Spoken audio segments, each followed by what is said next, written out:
The views and opinions of the Nissan Nation podcast are simply that. They are views and opinions of its guests or hosts. They do not reflect Nissan corporate or otherwise. Now, a DRB and KGB media presentation, the Nissan Nation podcast. Hit it, Kelly.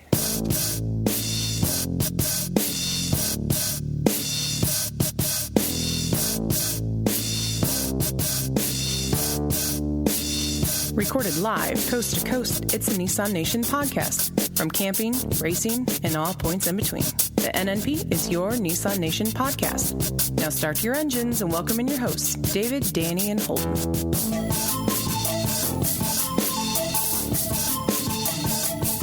What is going on, Nissan Nation? From all things Nissan here in Middle Tennessee, two parts unknown, this is your Nissan Nation podcast, and tonight we've got the trio. We got Mr. Groders and Mr. Holden Scott over there. What's up, guys? What up, what up? What is up, Dave? What is up is lots of things, man. We got lots to talk about. We got a big interview tonight with, is it Team Venom Racing, or I always forget? Team Venom Racing, that is correct. That's right. And me and Holden got to do a nice interview with, what is his name? Walter, right? Yep, Walter Cheney. I sound horrible here because me and Holden did this interview like 2.5 weeks ago. So it's like, who did we talk to? But no, that was a very, very good interview, man, and we'll get to that in a little bit.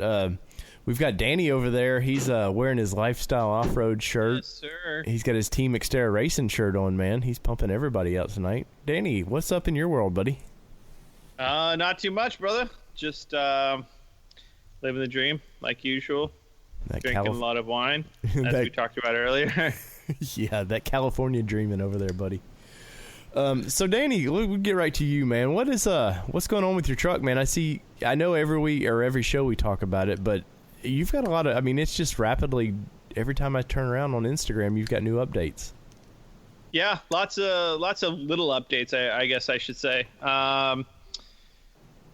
Pulled the rear end out of the race truck, brought that over to Evan Weller, who is one of the drivers for the Ridgeline, the Ridgeline factory sponsored 7200 truck. He builds rear ends out of their shop out of there, so I brought my whole rear end over to him. He's going through it. He's going to put some new gears in it, and the gear choice is going to be 620s, I believe. What? And you heard it right. 620s.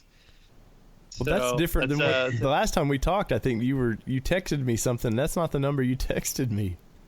No, I think that's what I started with, and you were like, "What are you talking about?" No, I had a long talk with him, and I've talked with some other guys, and it's going to be between like a high five something, 580 something, and a 620, maybe a slightly lower in the sixes. But what's the thought process behind that? Because you're automatic, right? Yeah, automatic.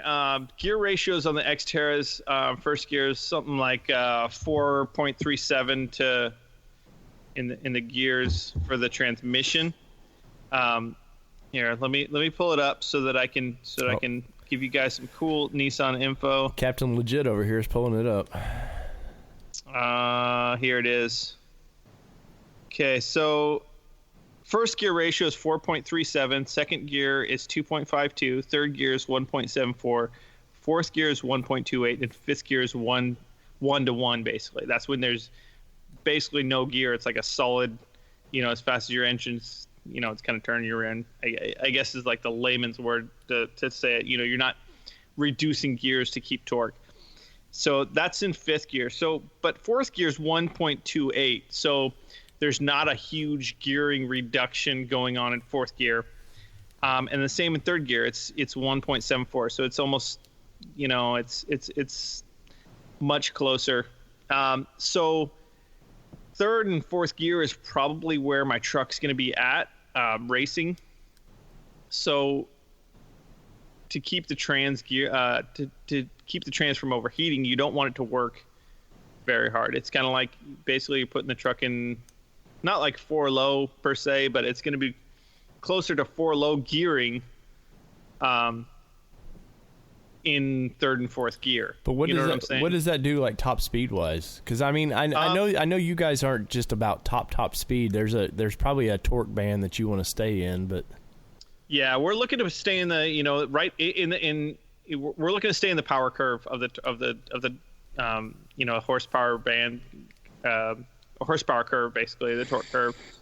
So that should put us into that curve at, whether it's for 4,500 RPMs or I looked it up. I can't remember exactly where the horsepower is kind of starting to peak out. So top speed with those gears, I think I'm looking at fifth gear topped out. I think I'm at 100 miles an hour. That's 65. That's red line fifth gear or sixth gear. I can't remember. But top speed's really not a big pushing point for my truck. Sure. Because there's if you race the Mint, there's one spot you'll get to top out, and you'll get to top out for like half a minute, 30 seconds, and maybe a minute. And that, Dave's truck was doing 110. But that's not really what you want to plan for. You want to plan for where are you going to be driving, what speeds are you going to be driving, what gears are you going to be driving in, and where do you want your RPMs at those speeds. So I haven't ordered the gears yet. We're still kind of chatting back and forth. I gave him all my gear ratios, and like I said, I talked to I'm spacing on his name, Adrenaline Motorsports guy who drives a Toyota, and I think he has a 3-speed T400 or something like that. And he's run 529s. It's a little bit different transmission, but yeah, I talked to him, and like I said, I talked to the other guy, and a lot of other Class 6 trucks with a lot more horsepower are still running those 620 gears. So that's why I'm pushed all the way up to that size, and that's why I'm leaning that way. So hasn't been 100% decided, but that's looks like where I'm going. Well, that of course, when you get into gears and stuff, and that I tend to not understand it as well. But what was Dave in Team Xterra Racing running in the rear? He was running a 456 on a 33-inch tire. But was he a 6-speed or is he an automatic as well? He was a 6-speed, which it kind of makes it lower. I think the 6-speed has a lower gear ratio in the transmission. So, equivalency, he probably would have been in the 5 ranges with a 456 gear. I think, again, I haven't looked up his I haven't calculated his gear ratios, but that's what I'm guessing. All I can gather from this is when time to come racing, me and Holden are going to have to put bets on who can get him closer to the mileage before he breaks down. I just want to know, why don't you just make it easy, Danny, and just get a CVT, and then that'd make everything better, right? That'll do it. I won't even need a rear end. I'll just put a stick from the CVT to the rear to one rear gear, and it'll turn those two. Get those rubber bands out right. Yeah, rubber bands screeching, dude. So hey, Nissan, that's what's going on. Build a Rogue that we can race. An off-road. Just call it the off-road. You heard it here first. Confuse everybody. The all-new off-road. What? Sorry, I didn't catch it. Did you say off-road, or do you have a speech impediment? It's an off-road. Oh, what is that? Live. Stand by. Live from Danny's garage. It's Air Compressor Nation. We're good. Brought to you by that air compressor was brought to you by Gorilla Off-Road. When you need to growl in the garage and make your truck boss, shop at Gorilla Off-Road for all your Nissan off-road parts. There you go. Did you say off-road? Off-road parts. That's for the rest of the night, meow. Right, meow? Off-road. So the other couple of small things with the race truck is I got new seats, and I said, hey, and speaking of why are they don't match? I'm a guy that likes matching things. I think so. We got those seats for free. First off, well, there you said it right there. I'm still clarifying with the person that gave them to us whether or not we are supposed to pick which one we like, or whether those are just our seats that we got. Still some clarification needed. Either way, they're like $600 seats, so I can't really complain. Right. The captain's chair might just be a little bit more American, a little bit more bald eagles when you're driving that truck. Put the factory seat back in for your co-pilot. Yeah. Good luck, buddy. So, I did a little test fitting when I went out and talked to Brandon. He's got he basically had 2 trucks ahead of mine. Not huge builds. One is finishing up right now, I believe. And so there's one other truck in front of mine to get some work done. And that truck is just a small amount of work to get it into a rolling status. And then the Xterra gets some serious love. I think that's going to be a big, and it's not just to get like a couple of shock mounts. He's going to be rebuilding the whole front end and getting that done. So, well, the last time you said we talked, you said they were going to have to cut the roof off and stuff. Is that kind of on the near future? Yeah, that'll be part of the big work. I think right now he needs to get the front end done, do a little bit of like I said, I think all the shocks just came in, so he's going to finish up the rear end now that he's got that stuff laser cut. He's got to check and see if the shocks fit in the front A arms, because the upper A arms, those I got 3.0s, which are big shocks, dude. Those things, I mean, you see them in person and you're like, dang, dude. Because you have to fit a coilover and a 3-inch shock next to each other, and you run out of space pretty quick with those big old meats. Well, the only thing I know is our buddy over there, the Xterra Frontier Titan Squad guy. I think his rear end's already done, Danny, and he's running around on his future race truck. So this is true. You got nothing. You got nothing. He seemed to do that over a weekend, Danny. I don't know what your problem is. But hey, I want to say a big hello to Mr. Ray, because he's in Japan right now. I don't know if you guys seen this or not, man. Last thing I seen, he was at Disney World, Japan. I'm like, man, this dude's getting around. Stickers. Wait, Ray's in Japan? Yeah. Yeah. Yeah, dude. I guess stickers and patches are paying off for that guy. I'm in the wrong business here. Dang. We're going to start selling more patches. Hey, guys, start buying patches, for heaven's sake. Yeah, we spent like $1 million on patches, and nobody wants to support the show. If you're listening to this right now, the least you could do for us, because we do not make money doing this, guys. Wait, we don't? We are. What? Shh. I was going to tell you another time, but this is the best time. We are a service that we do for all of you guys that are listening right now. We do this because we love it. We love entertaining you guys. We love giving you guys a Nissan love and spreading the joys of Nissan to you. But we spend a couple hours every other week, sometimes weekly, talking to people and promoting the Nissan off-road and Nissan name all over the place. So we're just asking that you go out and buy a red Nissan Nation podcast patch from our website. Go to nissannationpodcast.com and buy a red patch to show your love and say, hey, guys, I like what you do. I appreciate what you do. So basically, what Danny's saying is if you buy red, we're not funding his gimbal. Because that money will go to help the Nissan Nation podcast be that much more awesome for you, and help us to want to keep doing this for you guys, so that we don't just get bored and tired of trying to help you guys out. Well, it's also support us so that we can support you, which in turn is going to support your race program at some point, because I'm trying to save up to buy you a gimbal, so your YouTube videos aren't like you're having an earthquake every 5 minutes, man. SoCal steady. That's what I like to call it. But yeah, like Danny said, if you go to our website, buy a patch. Come on, support us. Support us so that we can keep doing this for you guys. That's right. It's not just about buying a gimbal or buying cool new stuff or whatever. Right now, it's about trying to pay for these patches. We want to support the Nissan stuff. So buy a patch so we can at least pay the bill to buy all the patches. That's right, because Maybe I think it's really about showing that you support the military and buying a tan patch because oh, we're going there now, huh? Yeah, I can't compete with you two on that one. Green is for musicians. If you guys like Jarheads, you could buy a tan patch. the tan patch is leading last time I checked. Green, Yeah. I don't know. I haven't tallied them this past couple of days. There's been a lot of red ones going out the door. Yeah.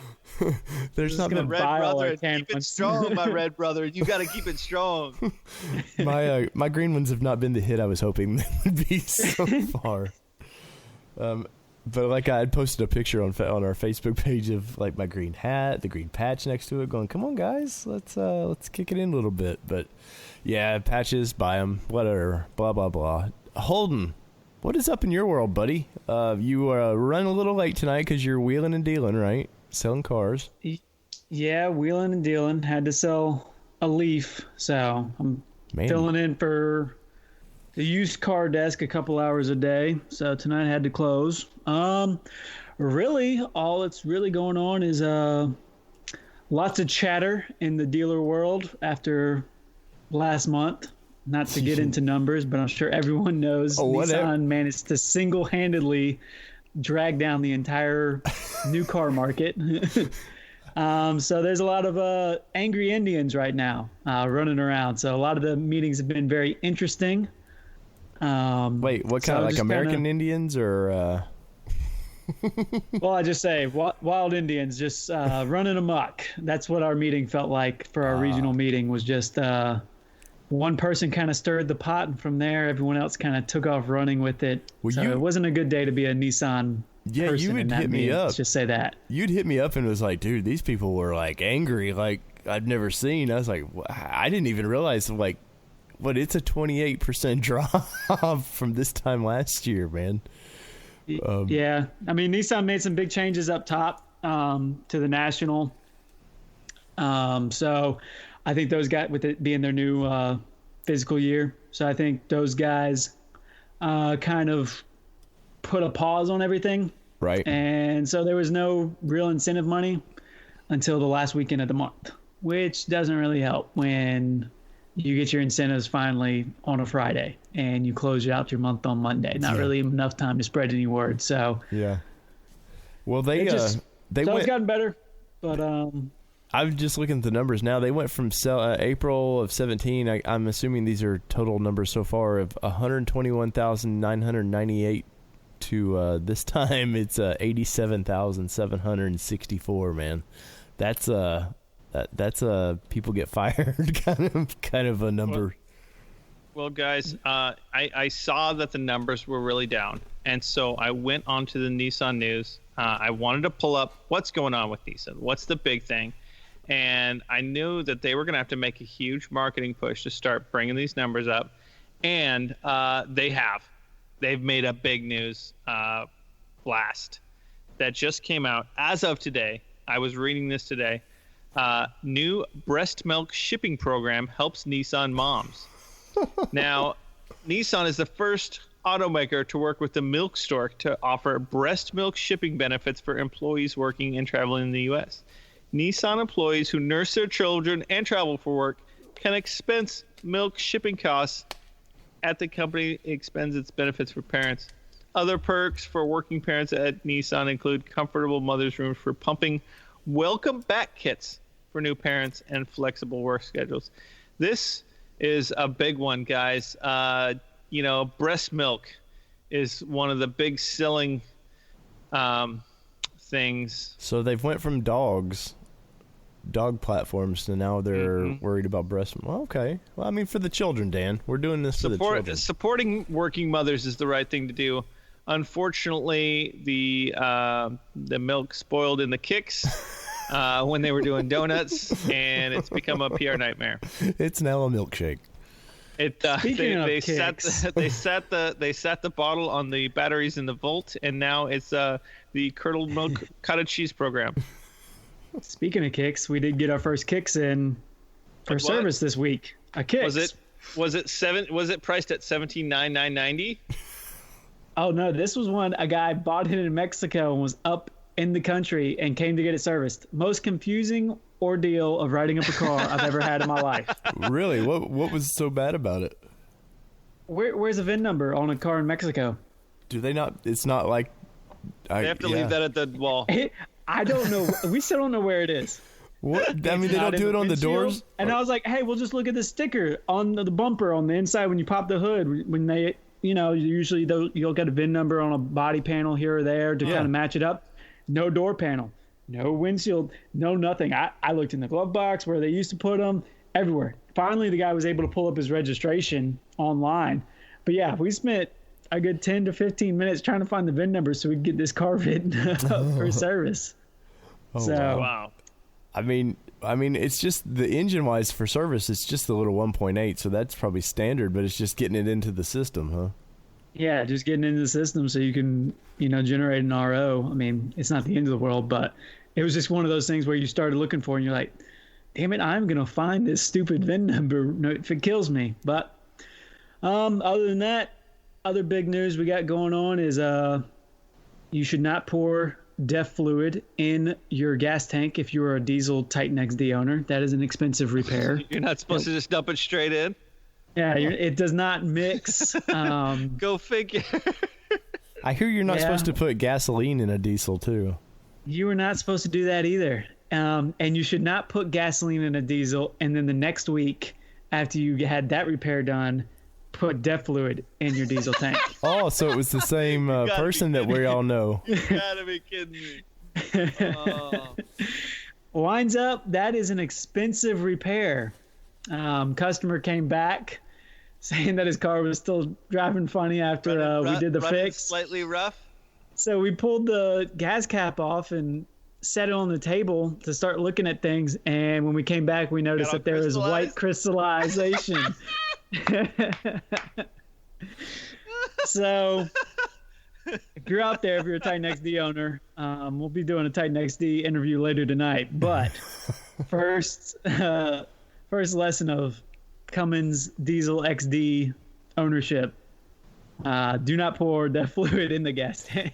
Do you really think though that I have a feeling that's like a common thing among dealers though, because Nissan's, this is their first kind of into diesel trucks, and there's been a bunch of people who's never, I don't know what the appeal is for first time diesel owners. Like, I know a lot of guys, it's just their daily driver and they never tow anything. They wanted that Cummins, and I'm sure that's had to happen more than you think. That's the second time we've had it happen.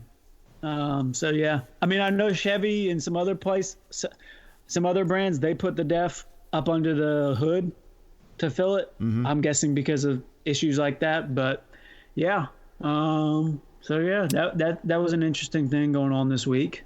Well, it's always exciting at the dealership. I remember some of those more exciting times.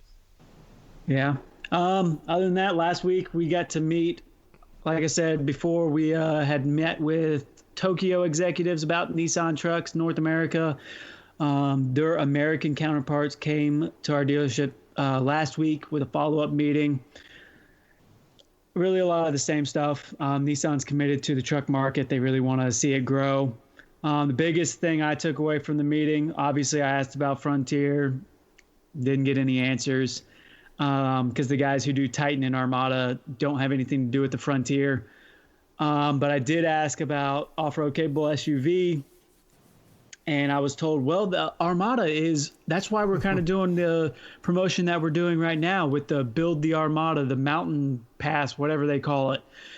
So anyways, if you're out there and you're on social media and you see those things and the voting and all that, and you give it a like and you say how cool it is, Nissan takes that as you are an off-road enthusiast and you would be interested in buying an Armada and wheeling it. Because I tried telling them, listen, I know there are people who like it and people are, voting on it and this, that, and the other. A lot of those guys are guys who are excited because they think that you're getting back in the off-road market with an off-road capable SUV that makes sense, not a $50,000 SUV. Right. I think that's why they're excited, because they see that as a signal of you're trying to get back in the market. Not, I want to buy an Armada and go off-roading with it. And it literally went over. I mean, it was like the guy did not even have a grasp of what I was trying to talk about and trying to discuss. So, I mean, he said, "Oh, yeah, well, I've been out there off-roading with, the guys in Dubai, in the sand, and the Patrol." And I was like, do you realize that is not even the same car? If you brought the Patrol over, you could sell it. Yeah. But the Armada is not even the same vehicle. So, needless to say, it was a little bit of a frustrating meeting. Obviously, trucks are a completely different animal than cars. But so if you're out there and you see stuff like that, I mean, definitely like it, share it for Nissan.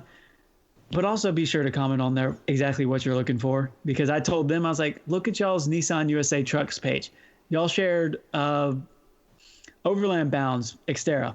And people really liked it. People wanted to. Why are you doing that? Because every time you do that, you excite a whole community of thinking that you're teasing it and trying to get back into it, or that you're gauging interest. I was like, if you're not interested in doing it, don't share stuff like that, because that's why these guys love your Armada build. Right. So, you mean they're not bringing the Terra over from China? Is that what you're saying? Funny you should mention that, Dave, because in our regional meeting we had, a lot of the dealers did voice that they want an off-road capable SUV. So this isn't just something consumers are saying. This is something dealers are also saying. But the dealers that were in that meeting made a point to say, and I ain't talking about that Terra crap that y'all are bringing over to China. I want something masculine and tough looking. But so, we've talked about this. I like that vehicle, man. I think it's especially when I've seen those kind of Photoshop versions of it off-roaded a little bit. It looks great, I think. Yeah, I mean, I like it from I see certain pictures of it where I'm like, all right, I like it. And then I see other pictures where I'm like, I'm not so sure. But definitely the Photoshopped pictures of it, looking a little rugged. I wouldn't be opposed to it. Obviously, if you come in with the right motor, the right powertrain, everything like that, I mean, anything's fine. Well, I'm still not sold on the fact that I keep hearing that the U.S. Frontier is going to be different than that Navara. But I'm still not sold on the fact that they're not dicking people around, and in next year when we see it, it's going to be that truck. I do know for sure it's a new motor. I have that confirmed. Right. So obviously it's not going to be a Navara-based motor. As far as visualization and everything, I've been told to think Titan Warrior concept. So we'll see. And I'm hearing rumors that the next Titan refresh will include a Warrior concept version as well. So maybe there is hope on the horizon, but we have yet to see. Very good. What kind of rumors have you heard in the car world as far as sports cars, GTR 370, anything at all coming through on that? Their sales are way down on those. Yeah. I am not hearing anything at all. As far as that goes. Yeah, it's not a good sign for them. Especially with the Ford announcement, like what's... Well, I mean, I had this conversation with my dad, because obviously he grew up in the business in the 80s when, Nissan used to just be known for the cars were just fast. Mm-hmm. I mean, he talks about the old Stanza was just fast. It may have been a turd and everything, but it was a fast car. And so we drove down to Florida this past weekend, and me and him talking shop, talking business.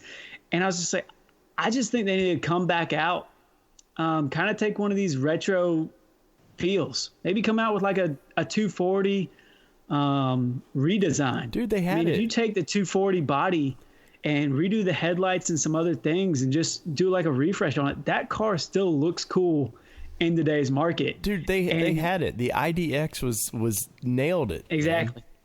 And what happened? I mean, somebody went to Cadillac, and whoever's in charge, and then somebody didn't like that project. And yeah. I think the IDX seemed like a combo between the 240 and the 510. Yeah. That's kind of what it was. It was like an old school throwback to a little bit of the lineage and stuff like that, which was super cool. I mean, we were talking, I was like, man, if I could do something, IDX would be good, anything like that. But I would come out with something, have your motor, whatever engine you want to put in it. But I would make it to where you could also mount in an RB26 if you wanted. And come to market, hey, here's a car. It's ready to go if you just want to go. But if you want to customize it and you want to do something cool, this thing you can mount an RB26 up to very easily, and then sell RB26 crate motors. Right. I mean, if you did something like that to appeal, you essentially have free advertising with the Fast and the Furious. You can say whatever you want about the movies, this, that, the other. But that a generation has grown up seeing these older Nissans, things like that. You have the name and the free advertising. If you came out with something to market like that, well, they have their enthusiast market. They're losing their enthusiast feel. Like there's nothing really enthusiast going on with the brand anymore. But that's every maker right now. They're, Chevy took and brought back the Camaro, and what'd they do? They priced it out of anybody that would have wanted a Camaro's price range. It's now in the vet price range.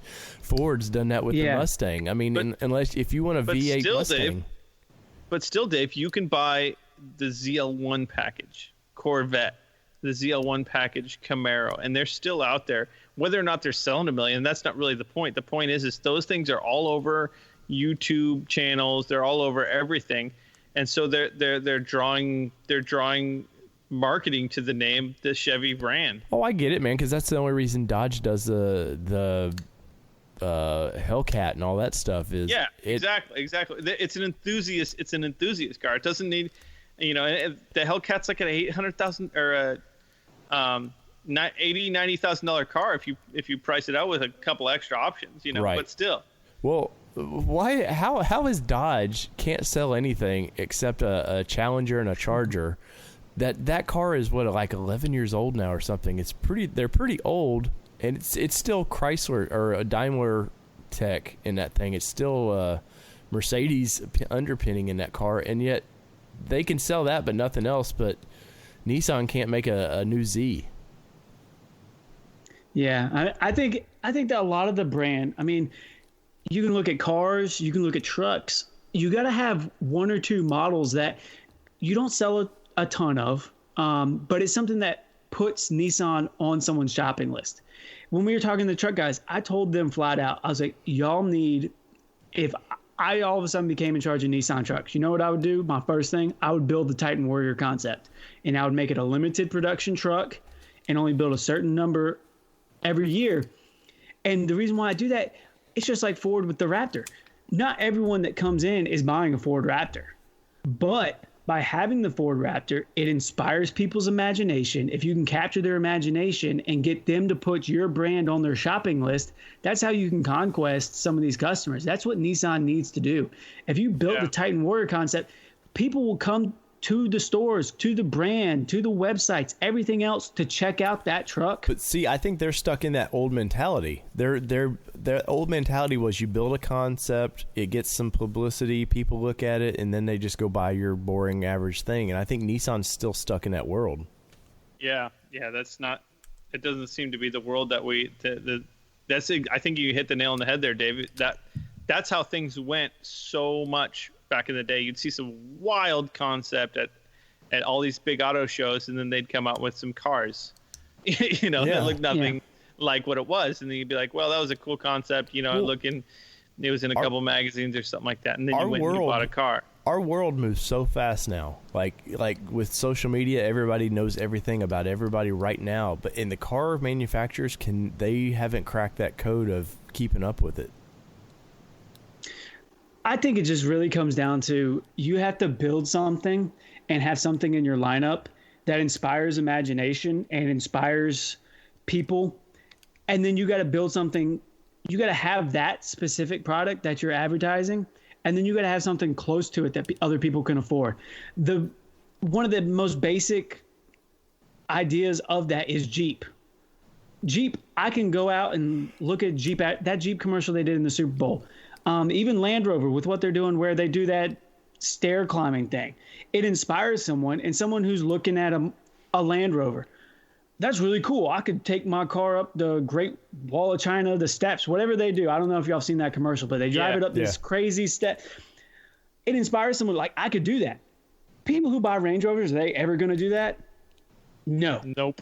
But it's the fact that they think they could. Right. Most people who buy a vehicle for what it can do, even like you said, Dave, the guys who buy Cummins diesels trucks, the Titan, I could tow 12,000 pounds with it. How many of those guys are really towing 12,000 pounds on a consistent basis? Not that many. But Yeah. the fact that they could, if they wanted to, inspires people to buy stuff. And that's what you got to get back to. Yeah. Yeah, but I mean, Jeep does that with their advertising. If I wanted to go camping or off-roading, I could. Right. Most guys don't, but it's the fact that it inspires them, and it's something that they can talk about. They can go and tell their buddies, hey, if I want to take my truck up that creek like Jeep did in that commercial, my truck could do it. Well, you know, it's funny. Jeep took a bunch of crap about that commercial, though, in the end, which was totally uncalled for. But you know what Nissan should do? They should copy that commercial, like camera angle for camera angle, but have it like show like a family and just the dad's eyeing that creek over there in his brand new SUV or whatever, and then just have them go right up the same thing and then go right back on the road and just keep going. Yeah, get back on the highway and smile. Yeah. And then they cut to the Jeep guy trying to pass him, and his death wobble starts shaking and he crashes off the side of the road. It's like the Roadrunner in the Wile E. Coyote. Yeah, exactly. But, well, I mean, they are, like, we're getting back to the numbers, dude. I can't believe in what I'm looking at, man. How poor the numbers are. Like, it just tanked. Look at how much the Rogue just completely fell off. It was in the top 10 sellers of all makes, models, everything, to completely off the list. Really?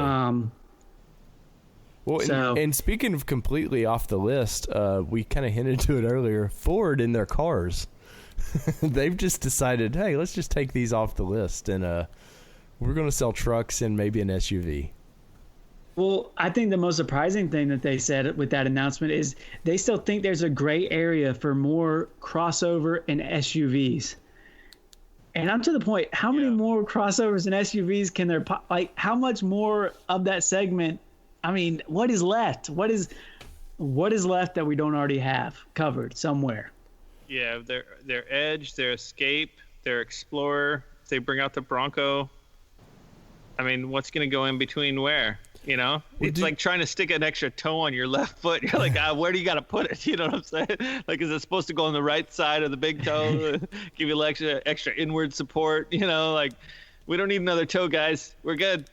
You know, make a better car. I know the profits on these SUVs seem to be better than the cars, and they make a ton of money no matter what on these cars. But the cafe regs, man, Ford knows something that we all don't know. Like if the Trump administration here in the States is about to do away with some of that, somebody knows something, because they need the cars to keep the company-wide, the MPGs up, man. So I'm curious about that. Ford, not so much, though, because of their trucks.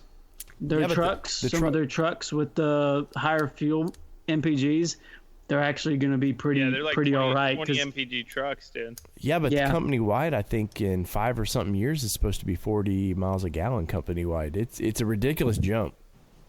Yeah, it is. Diesels. It is, but those EcoBoosts and everything, it really helps them out, and I think that the technology is just around the corner.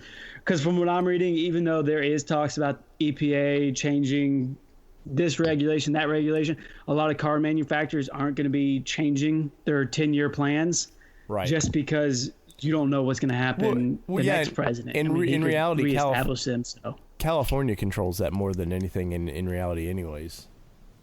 Yeah, because right now they kind of match what California. I mean, there's talks about going against that with the way California's heading. They're getting even more and more a little bit ridiculous. I know today that there were talks about passing a law where all new homes had to have solar panels installed, or you're going to have to pay a large fee.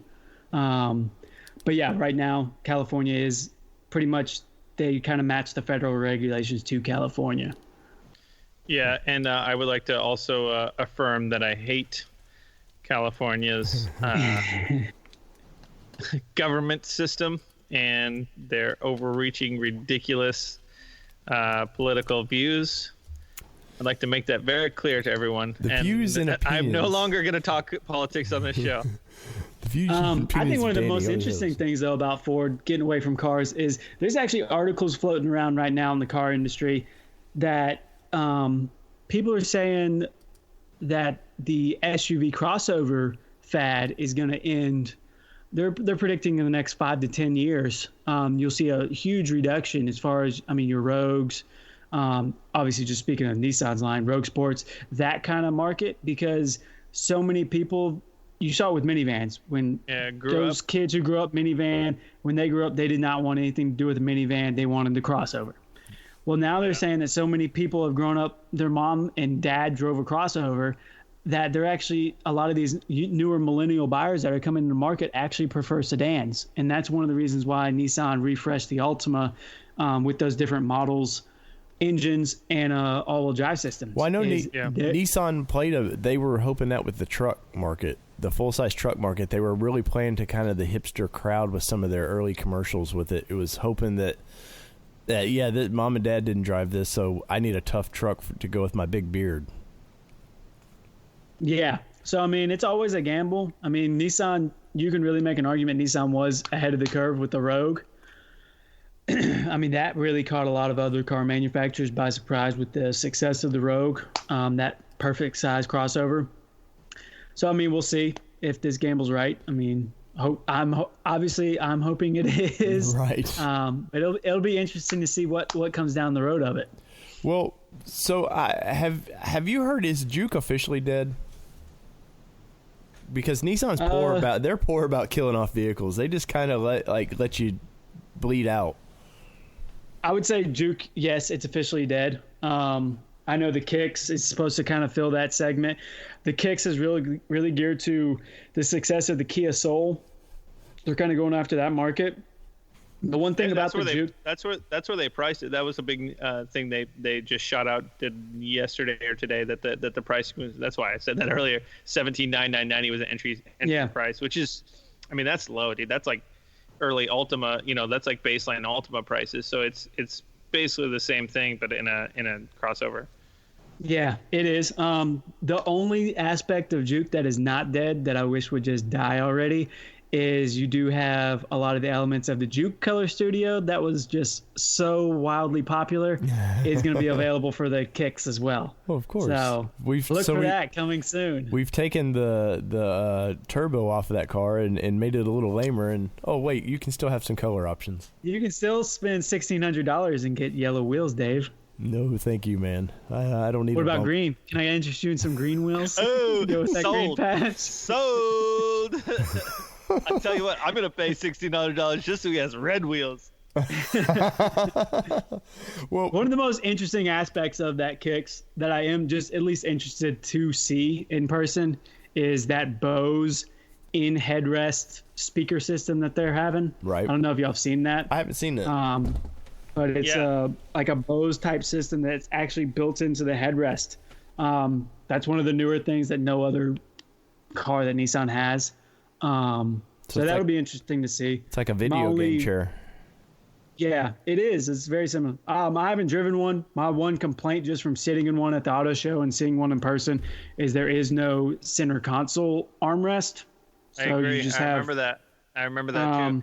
Hey, which is funny. It's possible we sat in the same Kicks, huh? Probably.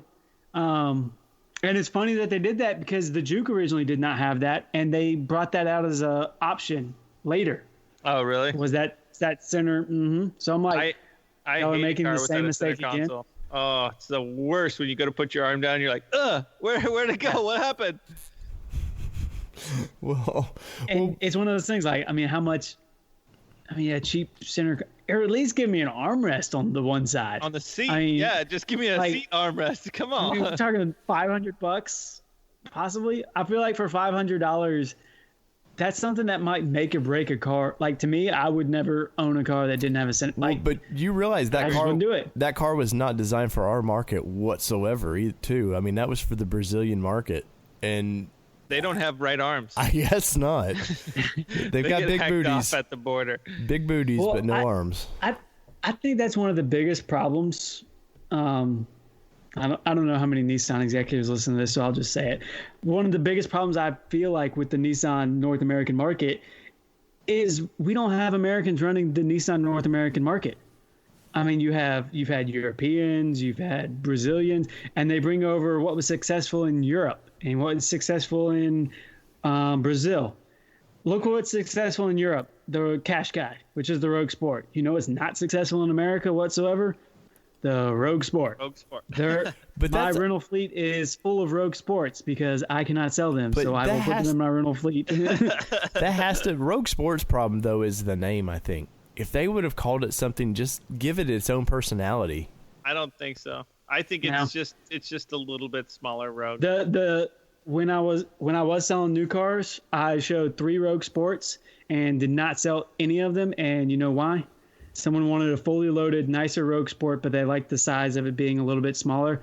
It did not have the automatic lift gate. Really?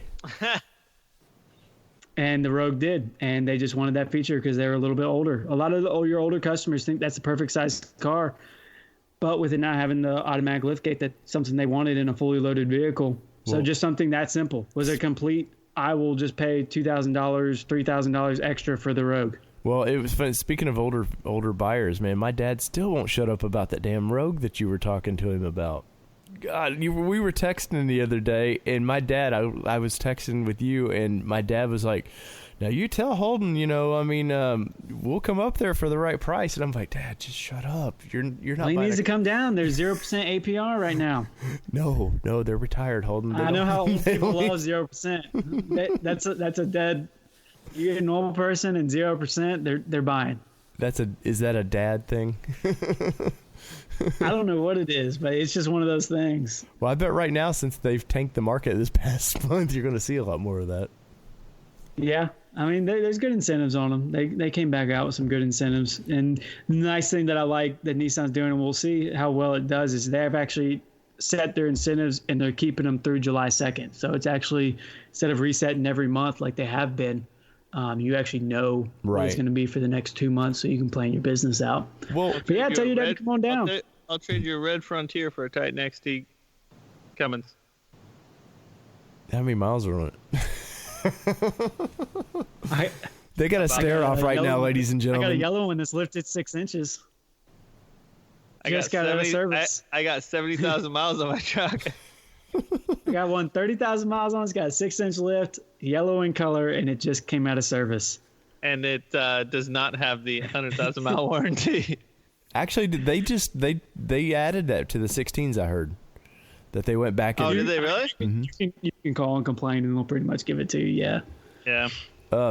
But back to the Ford thing, man. So what? It's a little confused. They said they're going to make a Mustang and the Escape, which is sort of a car, but they're killing off the Fiesta, man, and which trips me out because that was kind of their fun, affordable little car.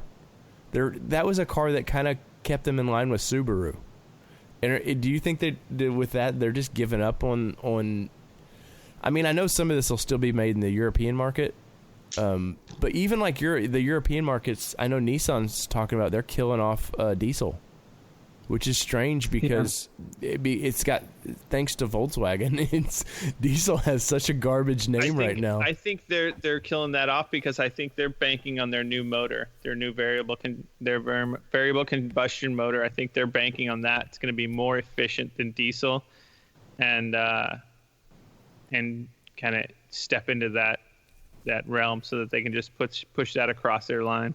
But I think they're banking on that thing big time. So I think they are as well. I think I see it being huge for Nissan. I mean, and speaking of Subaru, it's going to be interesting. I know some other manufacturers are actually going after Subaru because Subaru's performing pretty well. If you look at their numbers, they're performing very well with the all-wheel drive. I mean, that's one of the main reasons why Nissan got the Altima into all-wheel drive, is to try to get some of that segment. So that'll be huge to see. But I completely agree with Danny. I think that they're looking to this motor to be the future. And I mean, it's only a matter of time. I mean, Europe, if you start looking at them, I mean, they're starting to want to be more green, almost like our California friends. So they might. I don't keep up with their politics as much, but they may be realizing, hey, down the road, the European market's the government's gonna have different standards for diesels. Well, yeah, at some point they're gonna have to. I know everybody thinks of rock and roll and apple pies here in America, but like as far as like emissions, we're probably the the most strict in the world of emissions, and like it's a wild west in Europe, and part of that is because Europe's like the United States, except every little state is its own country and they have their own rules. But with the Ford thing, man, there's a lot of weird things to this. I mean, you're talking about shutting plants down. I mean, if you're only building a certain amount of cars or a certain type of cars, a lot of the cars they're talking about were still, I think probably the Fiesta was made in Mexico, but some of those sedans were made here. Yeah, and I mean, Dave, you could speak to this more with your experience in plants, but I mean, I'm sure some people don't realize this. It's not like every car is built in every plant. Right. I mean, they're tooled for specific cars, and I mean, Dave, you could give a better class than I could on that, but I know there's a plant in Ohio that was building Jeeps, and they just built their last, I think, TJ.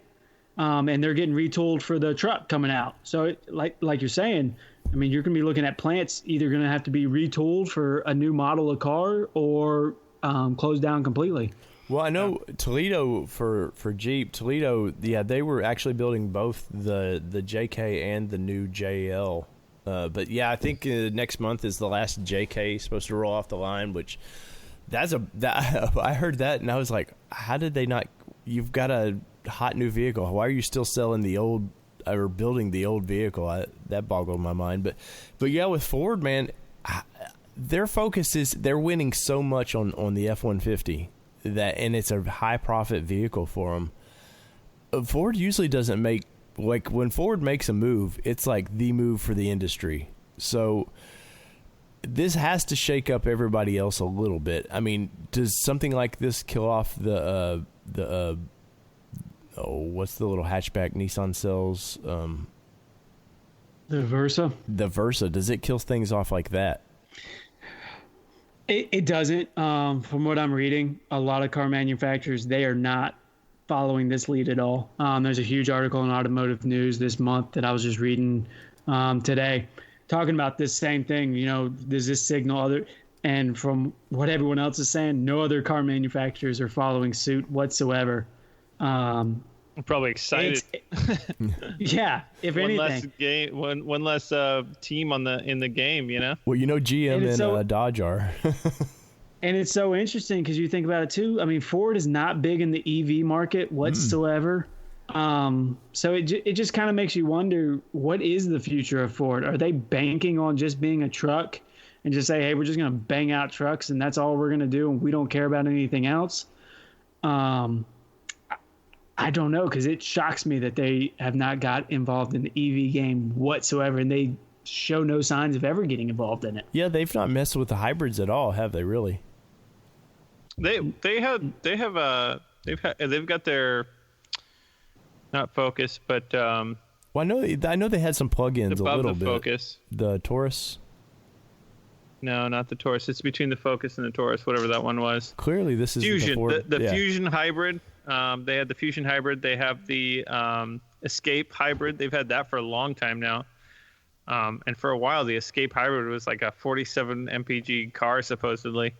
But they've had some of those hybrids through their lineup. Well, it sounds like with my interview with a Nissan exec that this is a good question to ask. Hey, I know y'all went in the truck market, but Ford's giving up the car market. Do you think though, like, kind of wrap this part of it up, do you think that maybe Ford sees like Nissan and Toyota like pushing hard to get share in the truck market, where they would rather give up their car shares to keep their truck shares? I think it really just comes down to, you kind of look at your you look at your market and you look at where you're making money, and you kind of say to yourself, we can lose, or, I mean, because really, if you think about it, the car market's shrunken so much, they might be looking at their numbers and saying, hey, we're only breaking even or maybe even losing money to build cars, and it's eating some of our profit up from our trucks just to keep that aspect of it afloat. And it's something we do in our business from time to time. I mean, we were doing it. If I cut out my wholesale department, Would I break even on my bottom line? Would I actually increase my bottom line? So they might be looking at that and saying, hey, if we cut out the car market, we lose some factory jobs that we'd have to pay, this, that, the other. If we calculate it all up, it would look like a loss at first, but then on the bottom line in 2 to 3 months, it'll be an addition to our bottom line because we're not losing money on the cars and building them and parts and this, that, the other. So maybe they've checked their books and they're sure of their math, and maybe that's what we're seeing. Instead of being so competitive in that market, let's just conquer trucks and we'll be fine. Well, only time will tell on this conversation, and I got a feeling we're going to be talking about it for the next few months. But speaking of conquering, we've got a good interview, man. Holden, tell us a little bit about this as we go to get into it. Yeah, I'm excited about this interview. Obviously, I started up the Nissan Titan XD Instagram page a while back because I just realized there was no Titan XD Instagram page for those guys. One of my first people who started sending me pictures of it as soon as I took off was Walter with Team Venom Racing. Super interesting guy, super down-to-earth guy. You'll hear it in the interview. Just a really good all-around type guy. It was a pleasure talking to him. But so it's his family. They have over 40 years of racing experience. They started off as Ford and Chevy guys, ended up buying one of the first Titans. And he kind of just started building from there. And now they run a crew of, he's got the original first-gen Titan, a Titan XD diesel that his brother drives, and then his other brother drives the Titan XD gas burner. So just kind of messaged him and said, hey, would you be interested in doing a podcast interview? And he said yes. So me and Dave were lucky enough to get to talk to him. Yeah, and somehow in the mix they have a GMC in there somewhere. I think it is. Or yeah, his wife drives the GMC. So right. I know I'm already looking to maybe do some stuff with my XD after talking to him. So yeah, you were very excited in this interview, man. So yeah, go ahead, Holden. I was gonna say he's kind of pointed me in the right direction. So I've definitely messaged a couple of the guys who've worked on his truck. Nothing too crazy, but I would like to kind of do a little bit of what he's doing. Well, speaking of what he's doing, let's get to that interview and hear more of what Team Venom Racing is up to.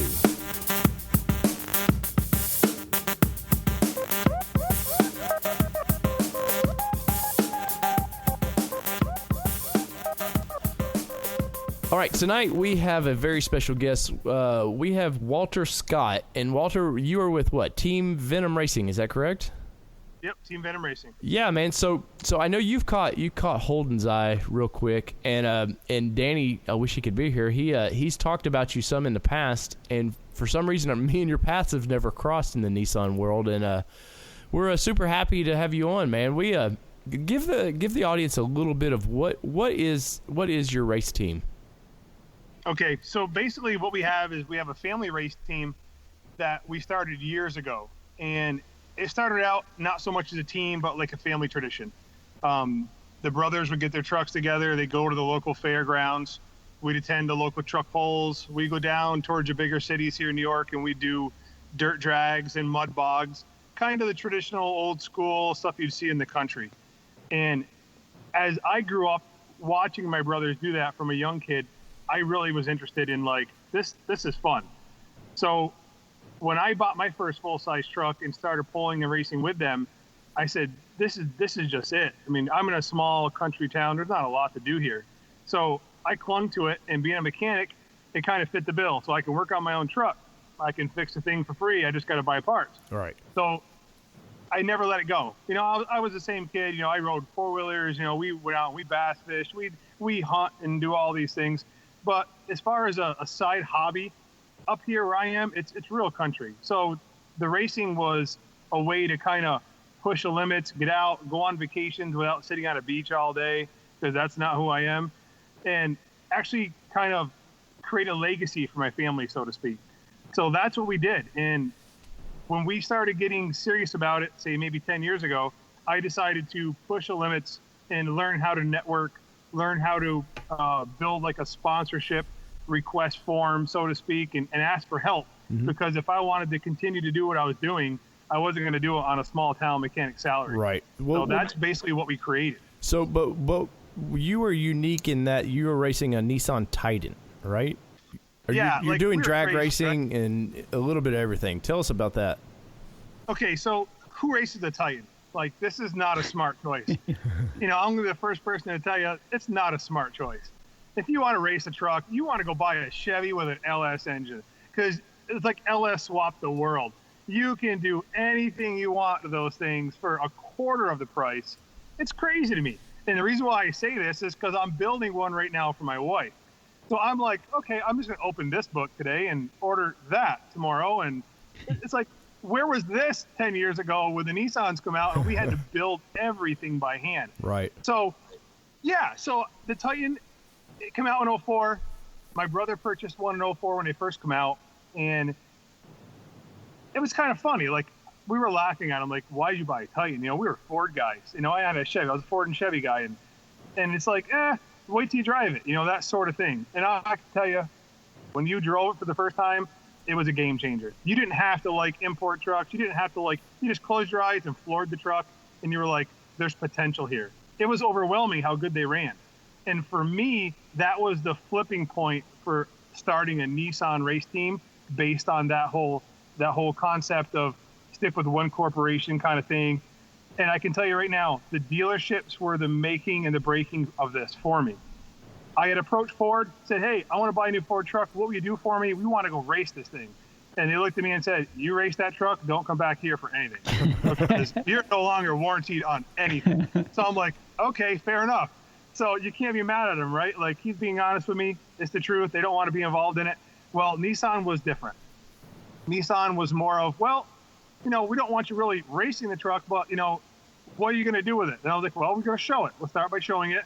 We'll start by maybe attending a truck pull, that sort of thing. And that relationship, even with Nissan Corporate, has grown since we first started racing these trucks. And I can tell you from the dealership level all the way to corporate level, they have been behind us 100%. Oh, Lord. I hope Danny doesn't listen to this, because Danny's been trying to get for his Xterra racing program. Well, you tell him that it's not easy, and it takes more dedication than most people are willing to do. I can't tell you how many times with the race team that we are 3-4 motels a week and putting on 8,000-9,000 miles in 2 to 3 months. People can't grasp the concept. Once you get there, you're paying for hook fees, and then you got to pay for, your membership fee for each sanction you're in, and then you're not home, so you're on the road. And again, we drove these trucks up till this past year. We drove our trucks to every single event and drove them home. Wow. So we were the true daily drivers. I wanted, my whole theme was, I want to be able to go into a pull or a drag or whatever, race, and then drive home to show them that the trucks are reliable, the trucks are powerful. Yeah, we're not the best out there, but the trucks could hold their own.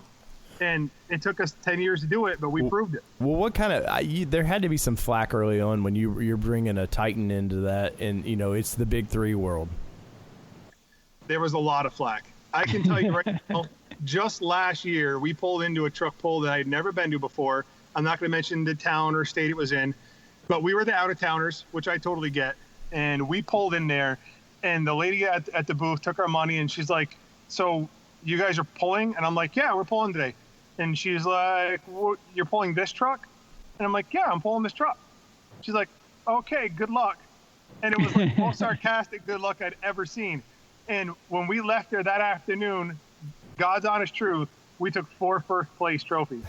And it was amazing how our little following of hatred built that day, because we walked in there with a Nissan and we were out of towners, and our group of friends grew that day. So we had this whole left wing of, I hate those guys. And then you had those other guys who are like, look what they just did with a half-ton Titan.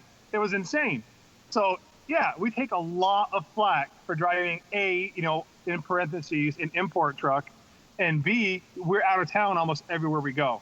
So we're not the local boys. So that's hard. And I totally understand where they come from, not liking the fact that, we show up. What's funny is that truck's more American than most of the big threes trucks anymore, Oh, I know all about it. I've left so many forums arguing with people about stuff that I can't even reply anymore, because they don't grasp it. They don't grasp it.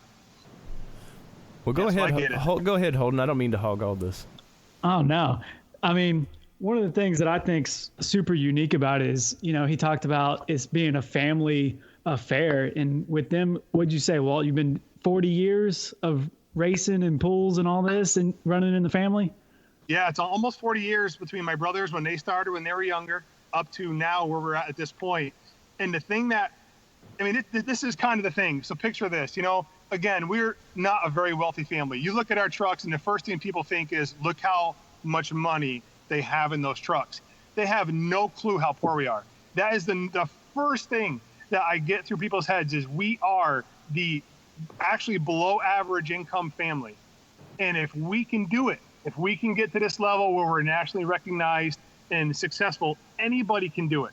You just have to work hard enough and push hard enough to make it. You have to be dedicated, like anything in your life.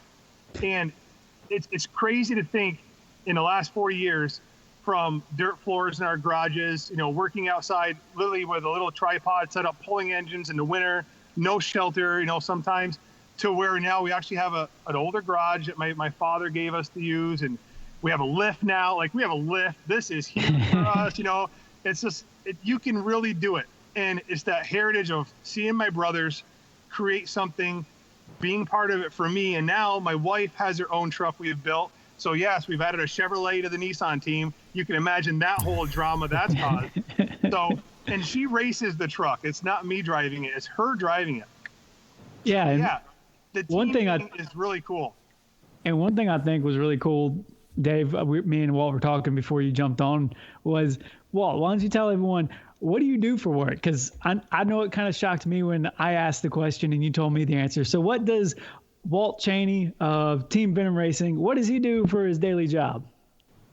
I'm a mechanic at a local high school. And I mean a very small high school, like 600 some kids. Wow. That's all I do. We're talking low salary. I took the job because I love my community. I love my district. I love the fact that I got retirement and benefits, but I work on your weed whacker to your school bus with a 6.7 Cummins in it. I work on everything, but it's low key. Right. Well, yeah, that's all I do.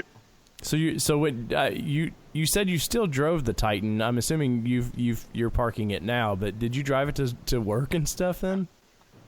What's funny is the truck is not parked right now. This was the first winter since the truck's in 2010, my truck Venom. So This is the first winter since 2010 that I did not drive my truck all winter. Wow. I actually drove my wife's truck, Havoc, the Chevy, because I was still working on it, every day trying to get the bugs worked out. And if I'm going to, drive a truck in the winter, it's going to be the lifted 4-wheel drive, sure, not the lowered drag truck. So, and to fill you guys in, I actually retired Venom from truck pulling this past season. So 2017 was the last time it's going to hook to a sled, but 11.7 in the quarter mile is not the fastest time this truck's going to set. My focus now keep in mind, you guys are truck guys, this same truck, Venom, was drag raced and truck pulled the same season. So I would have to gut the truck, lower the truck, change out differentials, change out all my suspension, inside stuff. You can't imagine how much work it was to drag race. And then we'd only drag race for 2 to 3 weeks. Then it started to get warmer out. So we're going for records. We're going to drag when it's cold. So now I'm switching the truck back over to truck pull season. So now we're gutting everything out, lifting it back up, all new springs, all new differential gearing. Everything's going in the truck.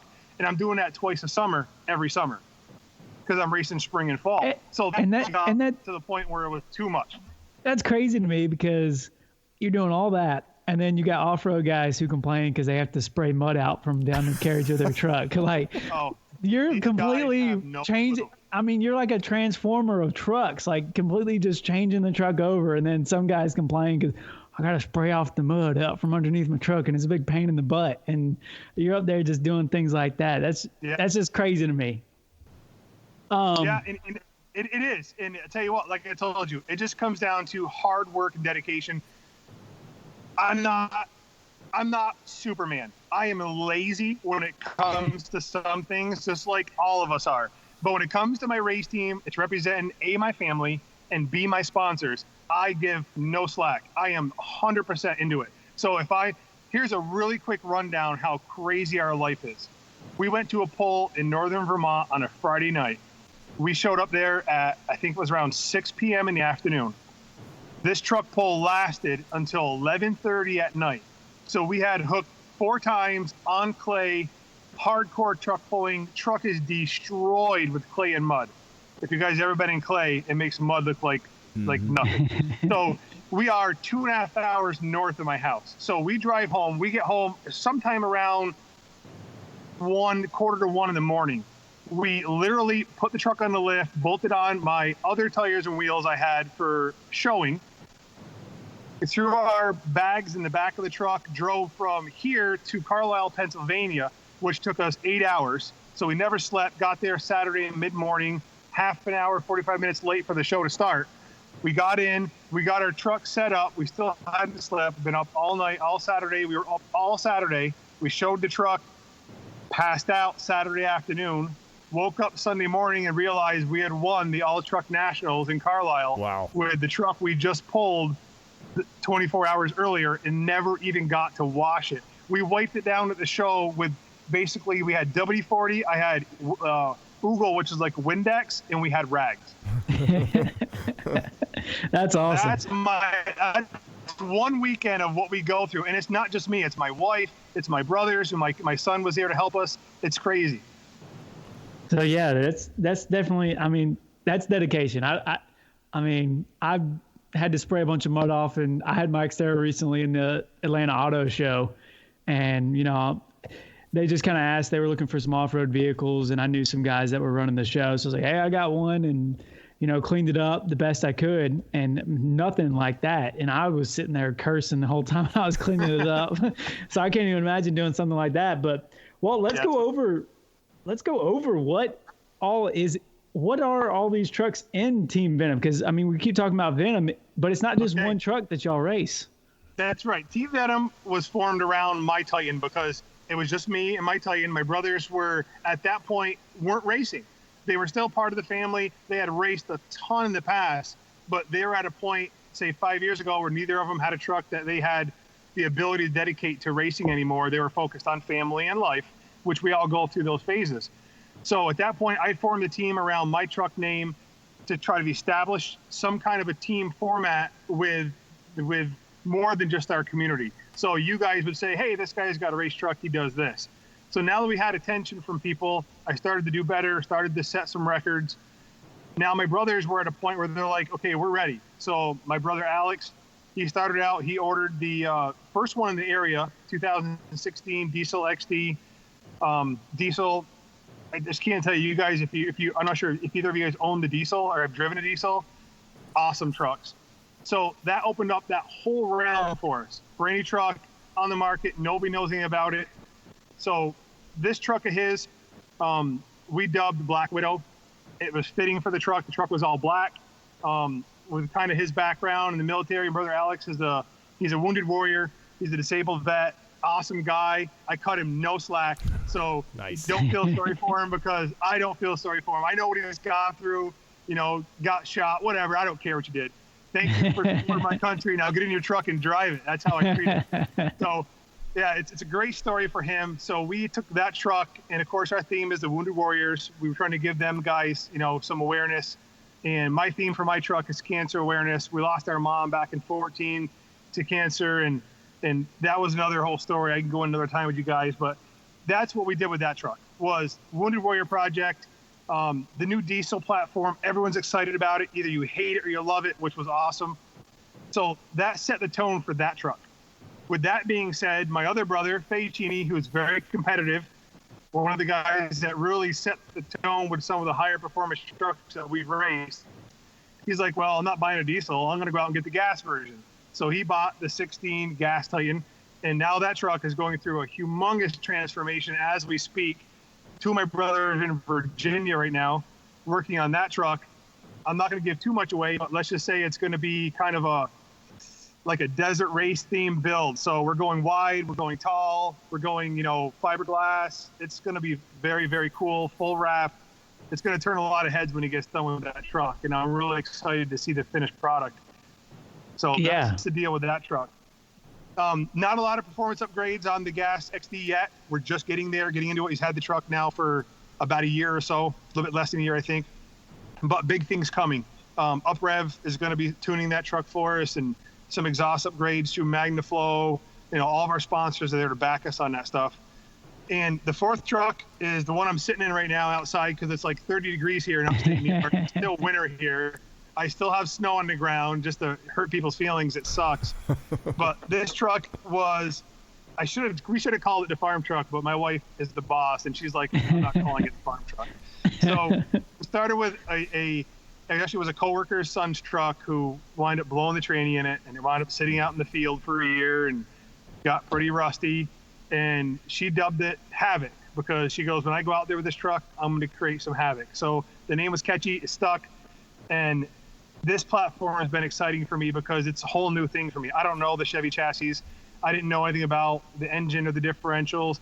Honestly, this is my first LS platform I've ever owned. I've owned a lot of 350s in the older versions, but none of these newer LS engines. And this build has been very exciting. A lot of sponsorship on this truck, a lot of support from everybody.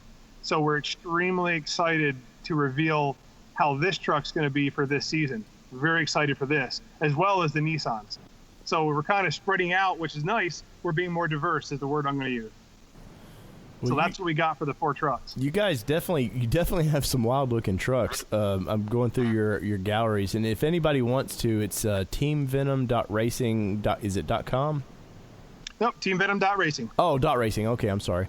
And definitely, like, you guys have a ton of pictures on here, and I'm assuming the white truck right now, is that the current way Venom is set up, or since you have a couple, I'm trying to.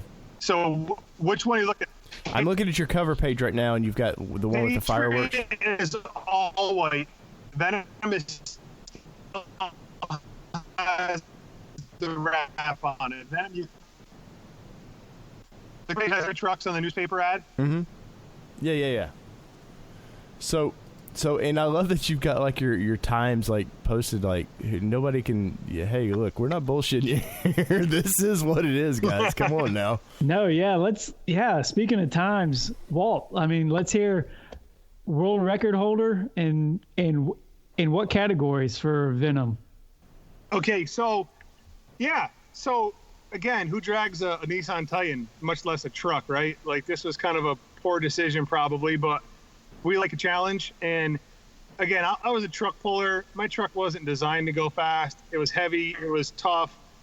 And I took a lot of flack online from the Titan community, believe it or not, that my truck, I guess how they put it to me was kind of like, well, your truck's cool and all, but, it's not a race truck. It's not fast. Not very impressive. Yeah, you can tow stuff. And that ate at me for like 2 years. And then I started to do some research and talk to some guys that had drag raced 4-wheel drive Titans. And I was looking at their times, and they were respectable times. And I was like, well, it'd be fun because truck pull season's a short season. It's like 3 months a year. So I'm like, if I could drag race, I could add a month before and a month after. So now I'm up to 5 months a year racing. This is really cool. Well, yeah, and it was really hard and very expensive.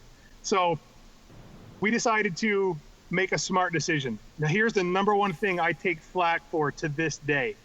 I haven't raced my truck in New York yet. So my truck's never been raced in the United States. I live so close to the Canadian border, I race up there on their track. And I'll give everybody props. They call me out because I have really good weather up there.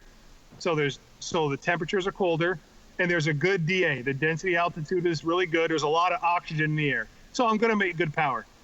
What I tell people is, where would you race? I can go up there on a Thursday. It costs me $8 American, and I can run the truck 40 times. Right. If I race locally down here, say I drive 2 hours south, I'm paying $40. There's all kinds of high-end tech I got to pass, which is no problem. I would pass it, but they're very strict, and I might get 5 runs in all night. So, yes, my track is awesome. I give those guys in Canada up at Naperville Dragway props. They do a great job on the track. They're great people. They treat me like I'm from the hometown. So, with that being said, now I want to go fast in this truck that weighs 5,500 pounds. So the first thing I had to do, like everybody knows, you want to go fast, you add power. you shed weight. It's always power to weight. There's no trick to drag racing. It's power to weight. So dropping as much weight as I could, I got the truck down to 5,200 pounds with up rev tuning us, with like JBA exhaust providing me headers, Cajun B pipes doing my center pipes, cat deletes, Magnaflow muffler. So the exhaust is set. It's awesome stuff. I got the intake set. I did a custom intake on it. We took the Nissan intake, put it in a bandsaw with Peak Speed out in Colorado. They cut the front of the intake right off. They grafted on an LS actual plastic neck on the front of the intake for us, bolted on a Nick Williams 102 throttle body. So now we got some air moving in, and we tune the truck, and we tune it. And I run the truck 200 plus passes, and we made our fastest NA, no nitrous, no boost. I weighed in at 51 and change, and I run a 12.5 all engine. Wow. And that blew people away. So that told me, man, 12.5 all engine, I don't even see an LS truck that'll run 12.5 all engine with a lot of engine work. Like, nobody's doing this.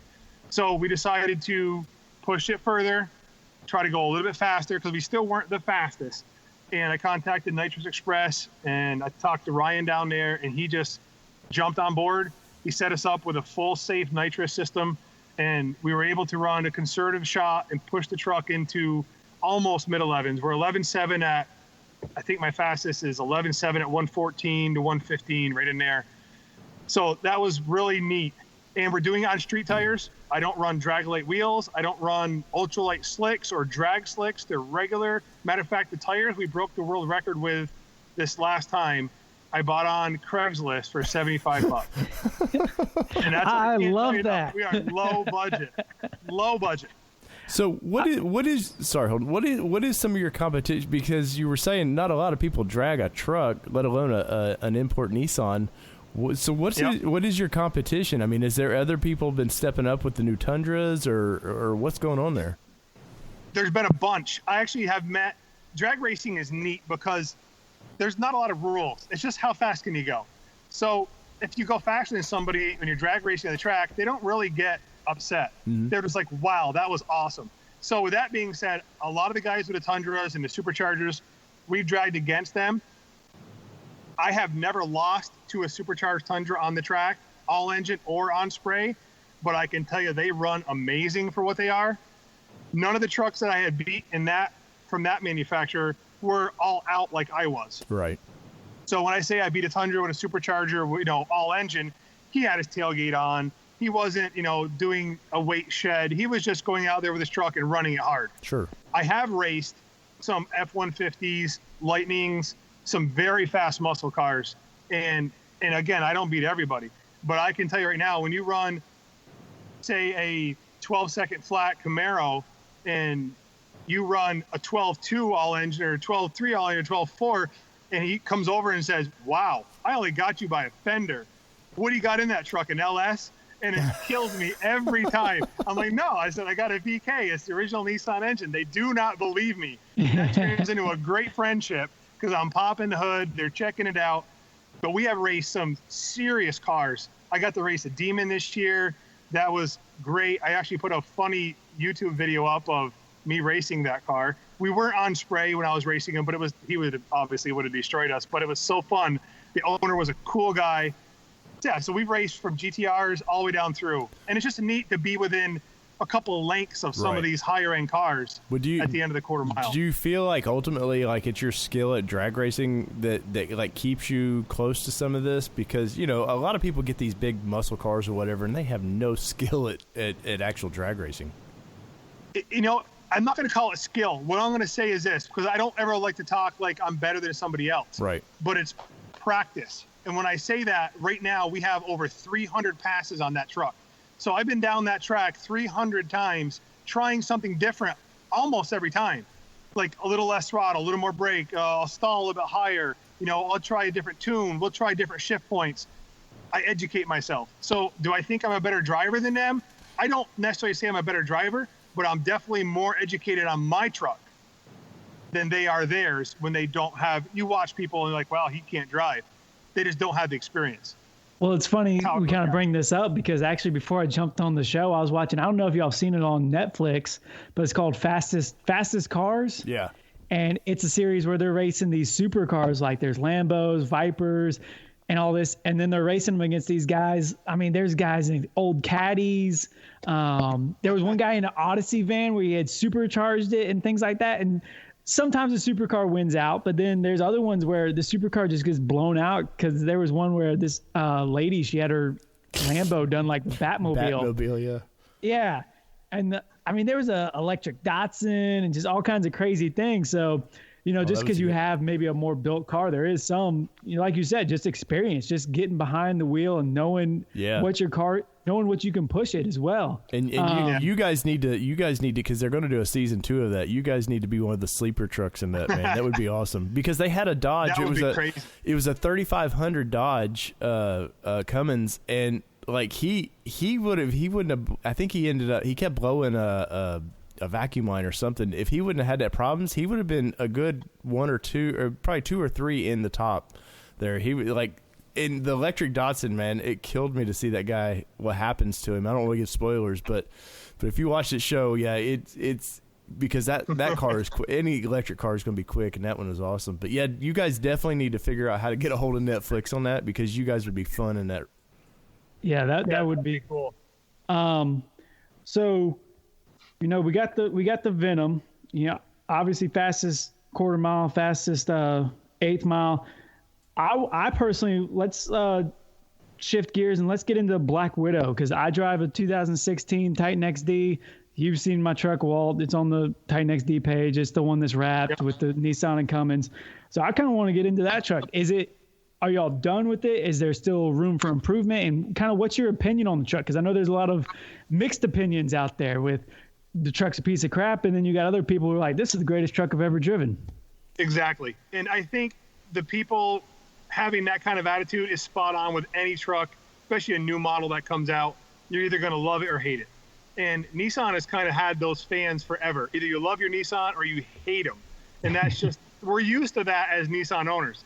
So here's my opinion of the Nissan XD diesel. We've got over 50,000 miles on it. The first year we pulled the truck, it was completely bone stock, no tune, no anything. We didn't even change the springs. We didn't put airbags in. It was right off the showroom floor, and we won a points championship in the stock diesel class with that truck. Now that means we're pulling against every other diesel out there, every manufacturer there is. Did we win them all? No, I only think we won maybe one. But points championships are about like everything else on a race team. It's about dedication. It's showing up to every pole, driving state to state, doing what you're supposed to do. The truck was very impressive in the fact that it's a 5-liter engine. For people that aren't familiar with 5-liter engines, that diesel engine in that truck is the same size as an old 305 Chevy engine or a 302 that came in your 88 Mustang Fox body. They're very small pistons, very small block. Impressive the amount of power we were able to get out of this truck after we started adding modifications to it. Did y'all delete? Reliability wise, I can tell you right now, we've pounded this truck. Have y'all done any deletes? Aspect. Done any deletes, or have y'all done any of the cat deletes or any of the def deletes and stuff? So we were hooked up with a tuning shop called HPP. Jonathan has tuned us. He's the only tune that we've ever put in the truck to utilize, and Jonathan has been amazing. He's able to either keep emissions on the truck and tune you, so you can run full emissions and still be tuned, or he can delete you, and you can get rid of all the stuff off there that's, let's be honest, not good for a diesel engine. Especially that one. Get some performance out of it, increase your fuel economy, that kind of thing. And leaving the engine alone, just deleting, I'll call it the crap off there that our government makes us run, it was mind-blowing the amount of performance difference. Now, Holden, I don't know if you're deleted yet. I'm not, and I keep going back and forth. I had one customer come up to our dealership, and he was looking for a new XD for a work truck, and so I just happened to talk to him on Instagram and told him, hey, I work at the dealership. Sometimes I try to keep that kind of private when I'm on the pages and stuff because I don't get too many complaints. But he came up there and he's like, dude, are you not deleted? I was like, nah, I keep going back and forth on whether I want to do it. Does it make that big of a difference? I don't know. And he's like, just drive my truck. And he let me drive it. And I was like, So now, and now you're sitting here talking, and it's like, maybe I should do it. Yeah, well, listen, you have to be careful because, let's face it, you have a warranty on the truck. Some things you touch are going to mess with your warranty. So you've got to be careful how far you're willing to go. With that being said, some dealerships are very delete friendly because they know it's not going to hurt the engine. Some dealerships don't want you to touch anything. So you start with your dealership. If your dealership is going to back you, contact HPP, tell Jonathan we sent you. He'll get you set up with a tune. I can tell you right now, we just beta tested a tune from him tonight. And even on the hottest setting on stage 5, there's almost no smoke. It is completely almost clean. And that's his goal. He wants power, but there's no reason to quote unquote roll coal and like fog the neighbors out going down the sidewalk. Right. That's not performance. When you see the black smoke, everyone loves it. That's not where it's at. Clean tunes with high horsepower, and that's what Jonathan's focusing on. He's actually looking to buy an XD Titan right now. So Holden, if you can hook him up, Holden, he wants to buy one. I think I can definitely hook him up. I definitely have that connection. I have that power. Okay. So what he wants to do is he wants to go buy one, and he want the cheapest one he can buy. Regular cab, long box, no options. He don't care. He just wants to have one in his shop so he can tune, and come up with the best tune for us that we can come up with. So with that being said, I bet you if you help him on the truck, he probably could help you with some tuning, if you know what I'm saying. Oh, I definitely get that. It's funny because what's going on is, they're wanting to do some things at our dealership, fix up a truck, make it a real eye catcher. Yep. And they've talked about doing all types of things up to, we even talked about possibly doing a VK swap on an Xterra. And that was and I was like, hey, why don't we just delete a Titan? I got the one Titan that's all wrapped for the dealership. Let's delete it. Let's, put some horn blasters on it. Something not too crazy, but something that, you hear that deleted Titan with the exhaust. That thing sounds mean. And you put the horn blasters on it. You keep it all nice and clean. And the owner's kind of like, I don't know about all that. I don't want to do all that. And I'm like, come on. It's the easiest thing. And it's way cheaper than what you were talking about doing. And it's a current model truck. So and now you're sitting here talking about it. I definitely probably next week at least you said Jonathan? Yep. Jonathan Castleoff from HPP. I can hook you up with him so you guys can talk. If you can help him with picking up a truck at, a reasonable price, I'm sure he'll work with you and your dealership. Like I said, he can offer some very, very good tunes, delete friendly, undelete friendly. So the options are there for everybody. Well, did you see, like, once you delete them, man, that engine's so restricted, the way it comes from the factory, and it's not Nissan that's wanting to restrict it. It's just your EPA regs you got to meet. But once you opened it up a little bit, you had to just see increased power, and it just had to feel so much better. It's hard. Let me explain to you this way. If the truck's on a normal, we have what's called a shift on the fly tune. So if we're running in like tune 1 or 2, the lowest end of the spectrum, and we're cruising down the interstate, driving from New York to Virginia to visit my brother in that truck, we'll get close to 20 miles per gallon. And we've actually got 20 miles per gallon before. No problem whatsoever. When we hooked up our trailer, which weighs about 3,600, with the truck and all the truck pull weights, we had around 12,000 pounds behind the truck. He was still averaging 13 to 14, towing 12,000 pounds. Right. That's a little 5-liter engine just deleted. So that means, the DPF particulate filters are off it. We got our own intake tube on there. The EGR has been taken off and a delete kit put on. All of our engine products, you guys know this, we run CFT Performance, Joshua Chapman. That's all we will run from here on out ever. He's the only one that's going to touch this truck. The guy is not just a great guy, but he really builds something, and he like takes so much passion in what he's doing. That means something to me. And we've been with Joshua for over a year and a half now, and this guy, even though he's not my brother, he is my brother. He has done so much for us and helped us out in so many situations. I can't give him enough credit. But his products, his delete kits, the cleanest on the market. And everything is like factory OEM fit. It's laser cut stuff. He offers powder coating for the services. And you can keep all your stock stuff. So say, Holden, you want to trade in 3 years? Throw it all back on the truck and trade it in. That's the greatest part about it. Just throw the stuff in the garage and don't mess with it. But as far as performance goes, these stock turbos are very impressive. The stock engine, the tuning works well with the transmission. I mean, HPP's got it set up right now. There's a lot of tuners and a lot of great tuners. I give all of them credit for doing what they're doing for us. But his tunes are very solid right now. And we're fortunate and honored to beta test for him on some of these tunes like we've been doing the last month or so.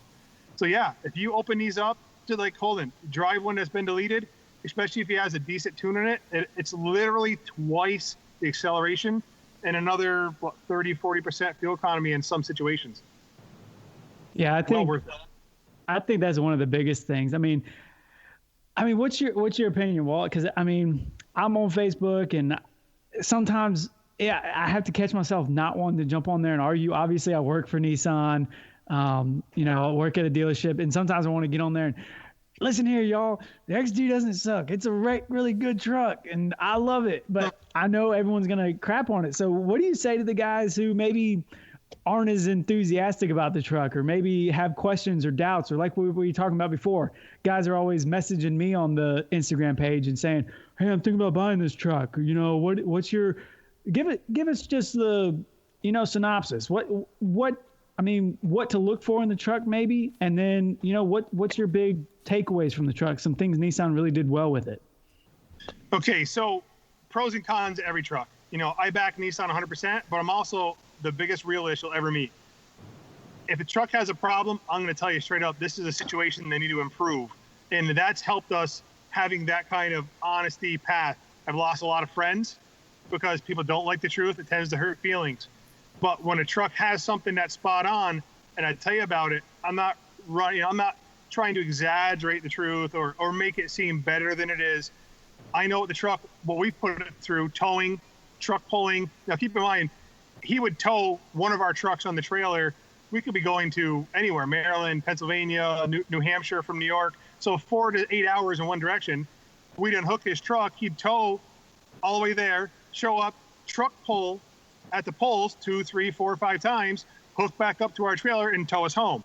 So we got to test daily driving, fuel economy, the brakes, the drive line, how strong is it? How, unquote, unquote, good or garbage is the transmission in the XD Titan?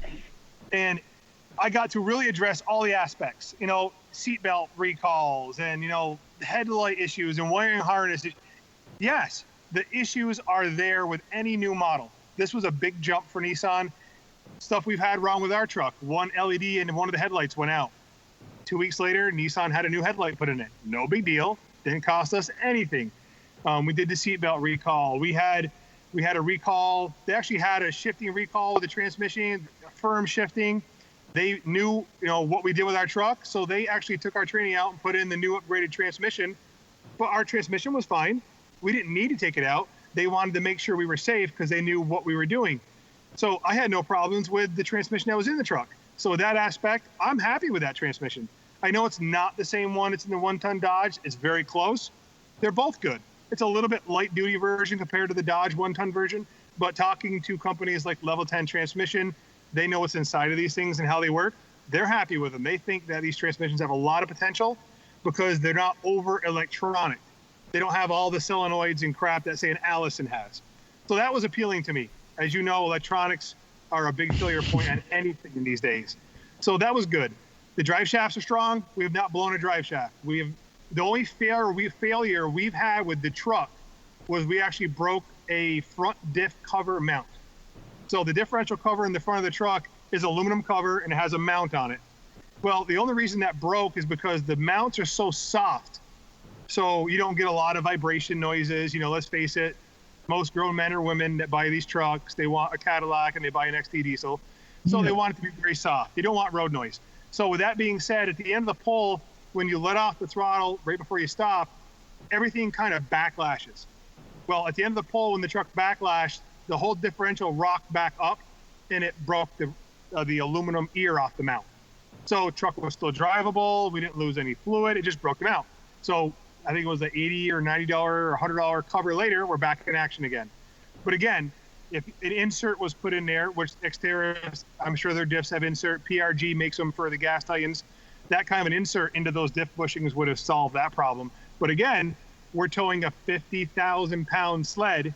And here's the kicker.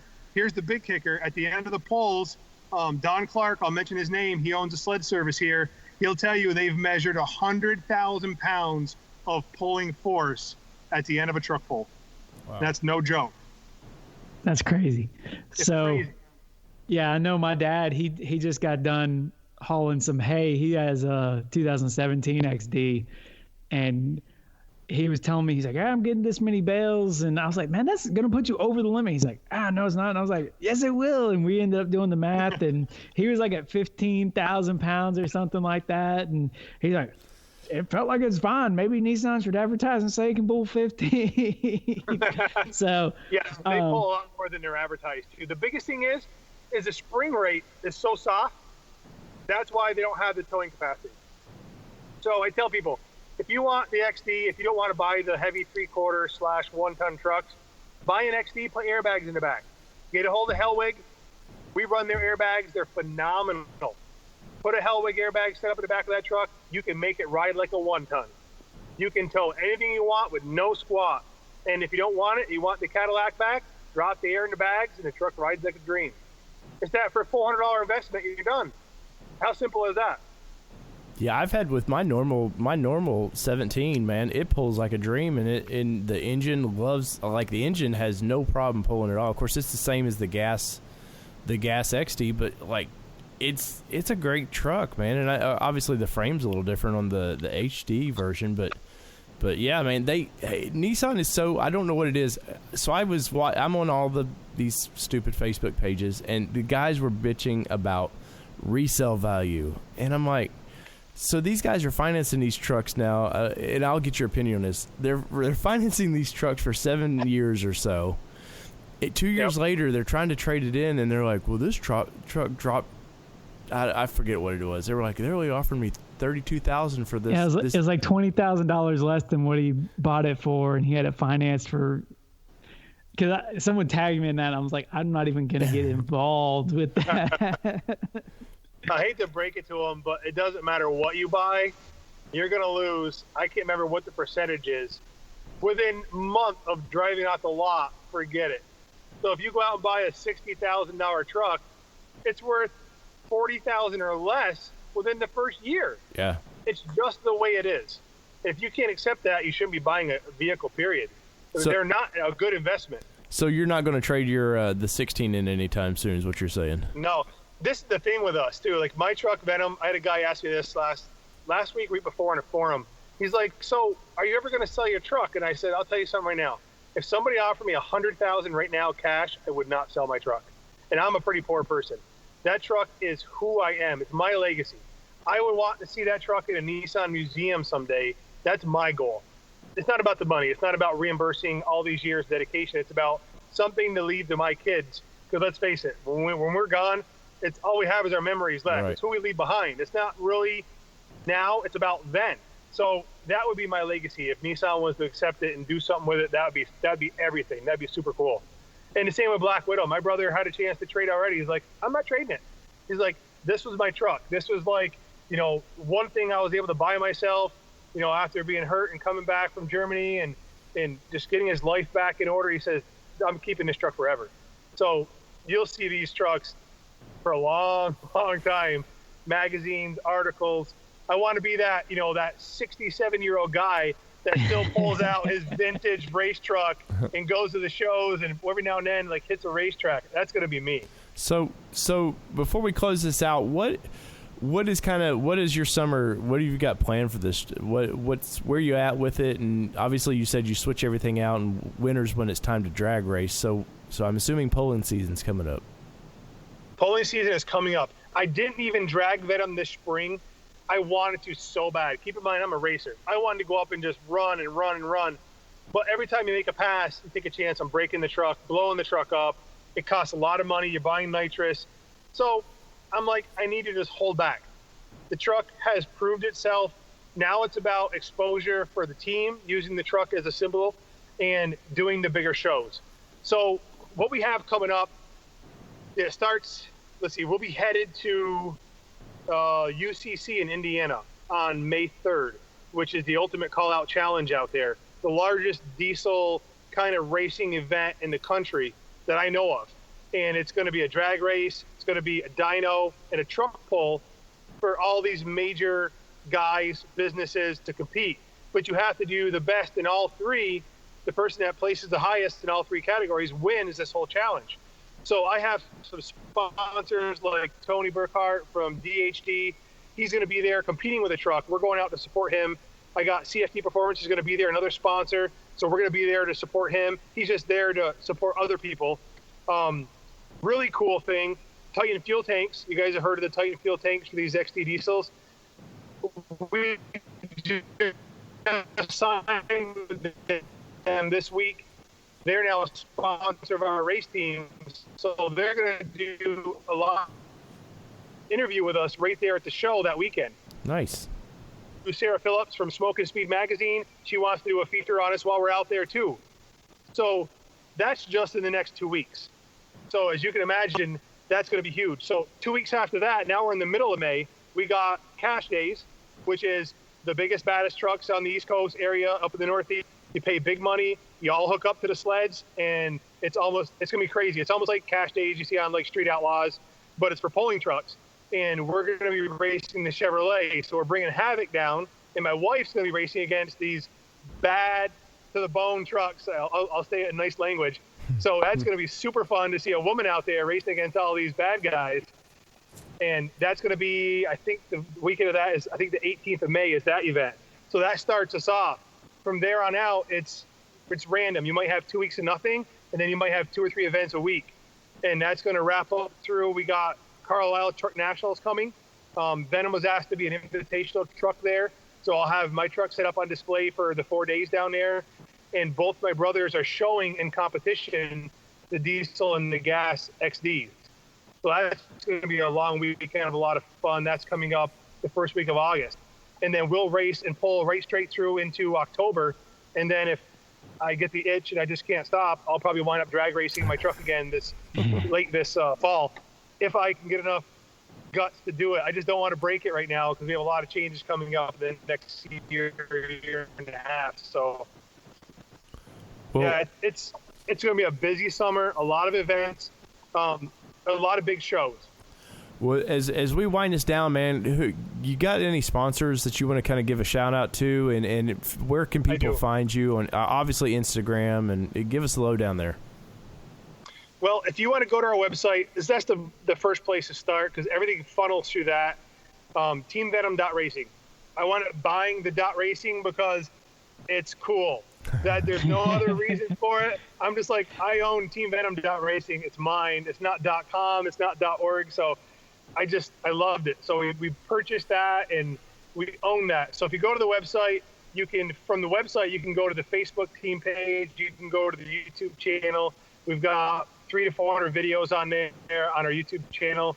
You can kind of see what's going on. And I update the main page with where we're going and the results. So people can see how we're doing. You know, if we place first, second, third, fourth, fifth, whatever, they know how our weekend went. People like to follow that. Right. So with that being said, I do have a sponsorship tab on there. Please, these guys, I will tell you one thing straight up. I have denied sponsorship, which is a hard thing to swallow if I feel the products are not what they need to be. I have received stuff, tried it. I'm like, this is not good. I call them up, say, thank you very much. Do you want me to send it back to you? What do you want to do? So if I have a sponsorship tab on there, if we support them, their products work. That's the straight truth. It's good stuff. From things you wouldn't think about, like Evans coolant. We use Evans waterless coolant. John Light, awesome guy. His products are legit. It works 5, 6, 7 years now. I've been running his coolant. There's no way to tell people, but water boils at a lower rate than what he offers, so it keeps your engine cooler. Simple things like that. But as far as the whole sponsorship thing goes, there's so many people. R1 Concept Brakes, I tell people all the time. They're like, yeah, we're straight run for, like, Holden, we were talking earlier, I get questions all the time. One of the number one questions is, what are the best brakes out there? Because let's face it, most regular guys do brakes. They change their own brakes. I tell them, R1 Concepts, you cannot beat them. We put them to the test. Amazing stuff. If they didn't work, I wouldn't run them. If there was a more expensive, better brand I could run, I would run it even if I had to buy it. R1's been phenomenal. MagnaFlow's jumped on with us. MagnaFlow exhaust, stainless. There's trouble-free. You put it on, you forget about it. It just sounds great every day you start your truck. A lot of other people out there. UpRev is tuned the Nissans from day one. Randy Baker, Omar, all the guys at UpRev. Without them, Venom would be nothing. If you can't tune a truck, you don't have a race truck. So my success has really been stable because of them. Without them, I couldn't do it. As far as everybody else, there's so many. It's hard to wrap them up in one. BBC Racing, the Wraps. You guys like the Wraps? I know Holden's got a Wrap. Wraps are awesome, right? Protecting our paint. This is pretty cool. It looks neat. Bill Vogt, BBC Racing in Plattsburgh, New York, has been behind us. Bill's great. Does great quality. Does them right. And the vinyl is top quality. I can tell you what we put him through with the racetracks. The vinyl's amazing. Venom's Wrap's 3 years old now. Big changes on that. I won't give nothing away, but it's not going to be the same for the end of the season. You guys will like the new look. But I definitely recommend him for any of the vinyl work. He also does powder coating. We do have a full powder sponsor, Triple X Coatings. Matt Rabideau up here where I live does all of our powder coating work now. Great guy. Has a full drive-in booth. Can do full chassis.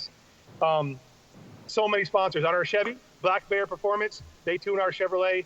Great guys. They know what you're doing. It's all email tunes. By the way, all of our tunes on our trucks, guys, all of them are all e-tunes. No dyno tunes. No tuning in person has ever been done. Everything's been done through the mail. So I can tell you firsthand, it works. It's okay to do it. People are always like, should I e-tune? You can do it. Trust me. It works. So if there's any people listening that say, maybe I shouldn't e-tune, maybe I should go to a tuner, you don't have to. E-tunes are where it's at. A good tuner will fix you no matter what, as long as it gets the right data. Right. Who else do I have I need to mention here? I got so many people. Like I said, PRG Products for the Gen 1. Greg Gagnon has been great with us. Cal Mini jumped on board. Dave, we got Cal Mini lifts, which is huge for us. You Xterra guys, you know Cal Mini. They're now doing them for the XD Titan and for the A60 chassis. So we have those guys on board. Steve's been great with us. Anthem Wheels, these guys have been great. Small company, met them down at Carlisle in person. That was a huge thing for us. And like I said, if you look at that sponsorship page, I'm looking. Yeah, I'm looking now. On there. Every single one. Yeah, there is. Small, you know. I'm like, man, going. It's just you look at Mag High Tech, they're a diff cover. Going through your sponsors. It doesn't seem like these small guys are important, but they are. Right. Well, going through your sponsors, I'm like, man, this could be another hour podcast of just the sponsors, man. Well, speaking of Mag High Tech, that's where I found them from, was from his sponsorship page for my Xterra, because I kept having a problem with it leaking.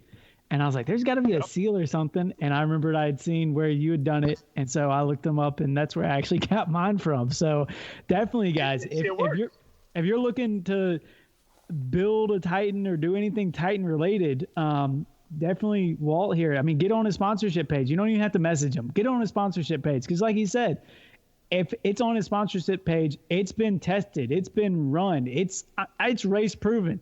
Now, unless you're going to be out here challenging Walt, I mean, I'm not, and I'm going to, obviously look at it, and I'm definitely, like I said, Walt, I know how to contact you, so I'm going to have some questions for you too. I'm not looking to race my truck. And if you're telling me that works, then that's good enough for me, because I'm never going to put it through half what you're putting this stuff through. So definitely, fellas, check out these sponsors. I mean, these are guys in this community that are, I mean, everyone wants to complain about there's not enough for Nissans, there's not enough for this. Sometimes there is. It's just a matter of finding it. And Walt he's kind of the Team Venom Racing right there. There's a central hub of, hey, this stuff works. It's been tested. It's run. If you see what my truck's doing and you want to do something like that, you can use it. So instead of you having to sift through all this online stuff and trial and error, Walt's done a lot of that already for you. So definitely jump on there and check out a lot of his sponsors. Thank you. I appreciate that. We definitely have. And that's what's nice is, again, the number one question I get asked is, are you telling us this is what you should run because they sponsor you? And I always tell them this is the truth. No, I'm telling you to run that product because we have tested it and we have proven that it works. Because if they knew how much stuff we've tried and it's failed, it would scare you guys. Because not everything out there is quality and not everything out there is good.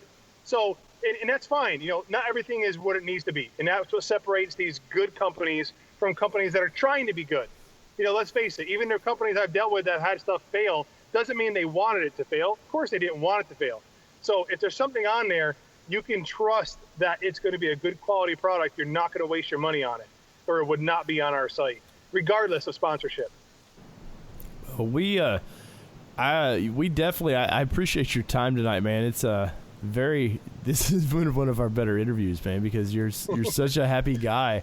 And well, I'm honored to be here. Yeah, appreciate it. And I mean, we've talked to some, and they're just like, oh, I'm going through the routine, and there's a couple drift guys that I'd like to strangle because they're just jerks and like to stand you up and run you through the rag. But man, I appreciate it. Holden, I'll let you take this one out, man. But on my part, man, I appreciate you being on, and look forward, and hopefully this fall we can find out what happened with your racing season. That sounds great. I'd love to meet back up with you guys and let you know how it went. Yeah, I definitely want to maybe talk to you in the future because it sounds like things are always changing. But definitely, Walt, we appreciate you being on. Hey, fellas, if you're looking for a cool Instagram page, I know I always am. Team_Venom_racing on Instagram. Got Facebook as well. And like I said, go check out his sponsors. And one thing I like about him is you can message Walt on Team Venom Racing. I'm not going to say he gets back to you right away. But if you got a question, I mean, the guy will answer a question for you. He gets questions all the time. He's more than happy to answer them. And he's a guy in the community here. He's a great source of information, and not just for the racing guys, even the off-road guys. If you're looking to squeeze some more horsepower, looking for this, that, the other, definitely look up Walt and, give him some follows, give him some likes on his stuff. I know I'm always, keeping up with his page, loving what he's posting, and try to repost it on what I'm doing. But Walt, you got any final words? Any last things? Yeah, I just want to, again, shout out to my sponsors, everyone that backs us. Shout out to, all the supporters, people that have been there for us. And just to let anybody know that if there's something out there that they want to shoot for, just set a goal and work for it. My family is a staple in the fact that if you want to do something, regardless of your income or your current situation, there's nothing you can't do if you work hard enough to do it. And I just can't. I'm telling you, I've been through a lot of stuff in my life, up and down, from job changes, divorce. I am just the most normal guy you're ever going to meet. And I can tell you, if you want something, nothing in this world can stop you from achieving that goal. Nothing. So this race team may not seem like a big deal to some people, but it was my goal. And we definitely have reached it, and we're pushing past it. So I know if we can do it, anybody can do it. So just try to be positive. Try not to be the negative person. It's hard for me sometimes because I deal with a lot of stuff too. But be positive, set goals for you and your family, and you can do anything you want.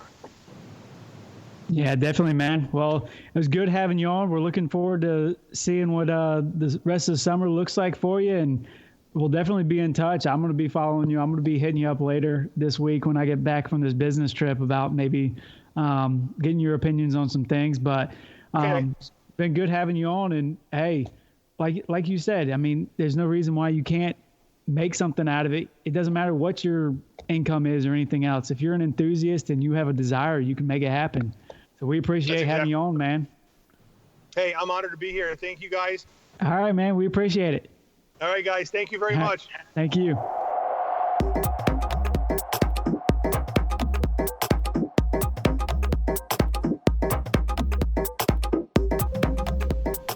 Well, there you have it, guys. That was Team Venom Racing, and the great interview. I'm sorry, Danny. Sorry you couldn't be along on that ride, man, because, dude, you've got to talk to the guy sometime, man. I'm going to be in touch with him for sure. It's to hear, like, people that are kind of like the racing you're doing. I mean, it's a different form, but, like, when he got into his sponsors and stuff, man, like, he was just straightforward. He's like, I'm not putting anything on this truck that I don't feel is a quality product, and I think he meant it, Holden.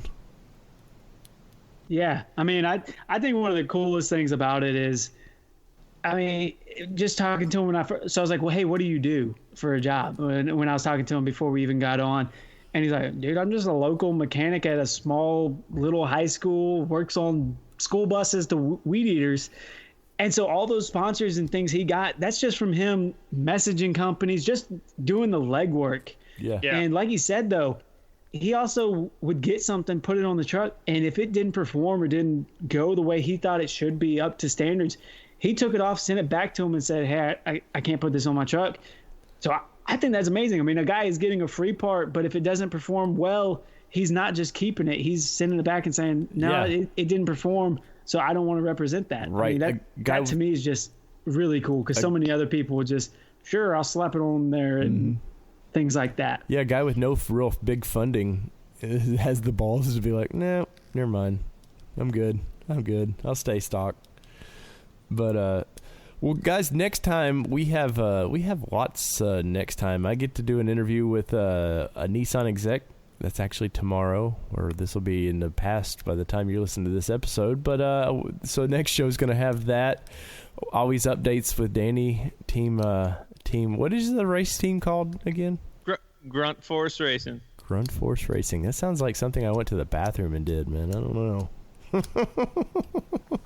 Danny's giving me the seat shit look. No, we're always excited to get your updates on that, man, and probably have a few good updates. Once you said you took the axle off. Yeah, hopefully. Go to Danny's social media, DaGrootX. You're on Instagram. He's on the YouTubes and anywhere else. Yeah, check out the YouTube. There's I'll be putting videos up anytime something happens. I'm putting a video up on my YouTube channel, so DaGrootX there as well. Well, those shaky videos always brighten my day, buddy. Well, good. I appreciate it. But we got Mr. Holden over there. Holden's a man of more Instagram pages than I have, I think. Where's your main stuff, Holden? Main stuff, my personal, where I put up just whatever I'm up to, Scolding Hot. It's like my name, but kind of backwards. Then you can check me out, Nissan_Titan_XD. If you're a Titan XD owner, you should definitely be listening to this podcast. Send me pictures of your ride. I'll post them up. And then my business, just Black Watch Customs. Just from time to time, post stuff up that we're doing in-house, or maybe just an old memory, something like that. So check us out. That's right. And maybe next time we're going to have the wave off, because both Holden and Danny have the waves crisp right now, buddy. Oh, they're comparing them. Look at that. Look at that. It can be no better. You can run your hand through mine. His, you gotta be gentle, else it'll freaking crumble. You see this hair right here? This hair sells new cars, used cars, parts, accessories. It does it all in one day. Always be selling, Danny. Your own. ABC, always be closing. Oh, closing, yeah. Never sell, always close. Yeah, Dave, you need to get on board. Waves are for closers. Dave's that's why hair... you only got like 2 greens sold. No, Dave's hair is disappearing, so we don't want to go into that, man. So from everybody here at the Nissan Nation podcast, from Rogaine or whoever wants to sponsor this show, whatever you want to do, get a hold of the guys there. They give you their pages. Get a hold of us at NissanNationPodcast.com or NissanPodcast.com, Instagram, wherever you can find us. Go to our page. Use the Amazon link if you want to help us out. Buy some patches if you really want to help us out in green. And I don't know, man. I guess till next time, guys. We are having fun, and as always, Danny, what are we? Out. Peace, everybody. Love y'all. Stay classy.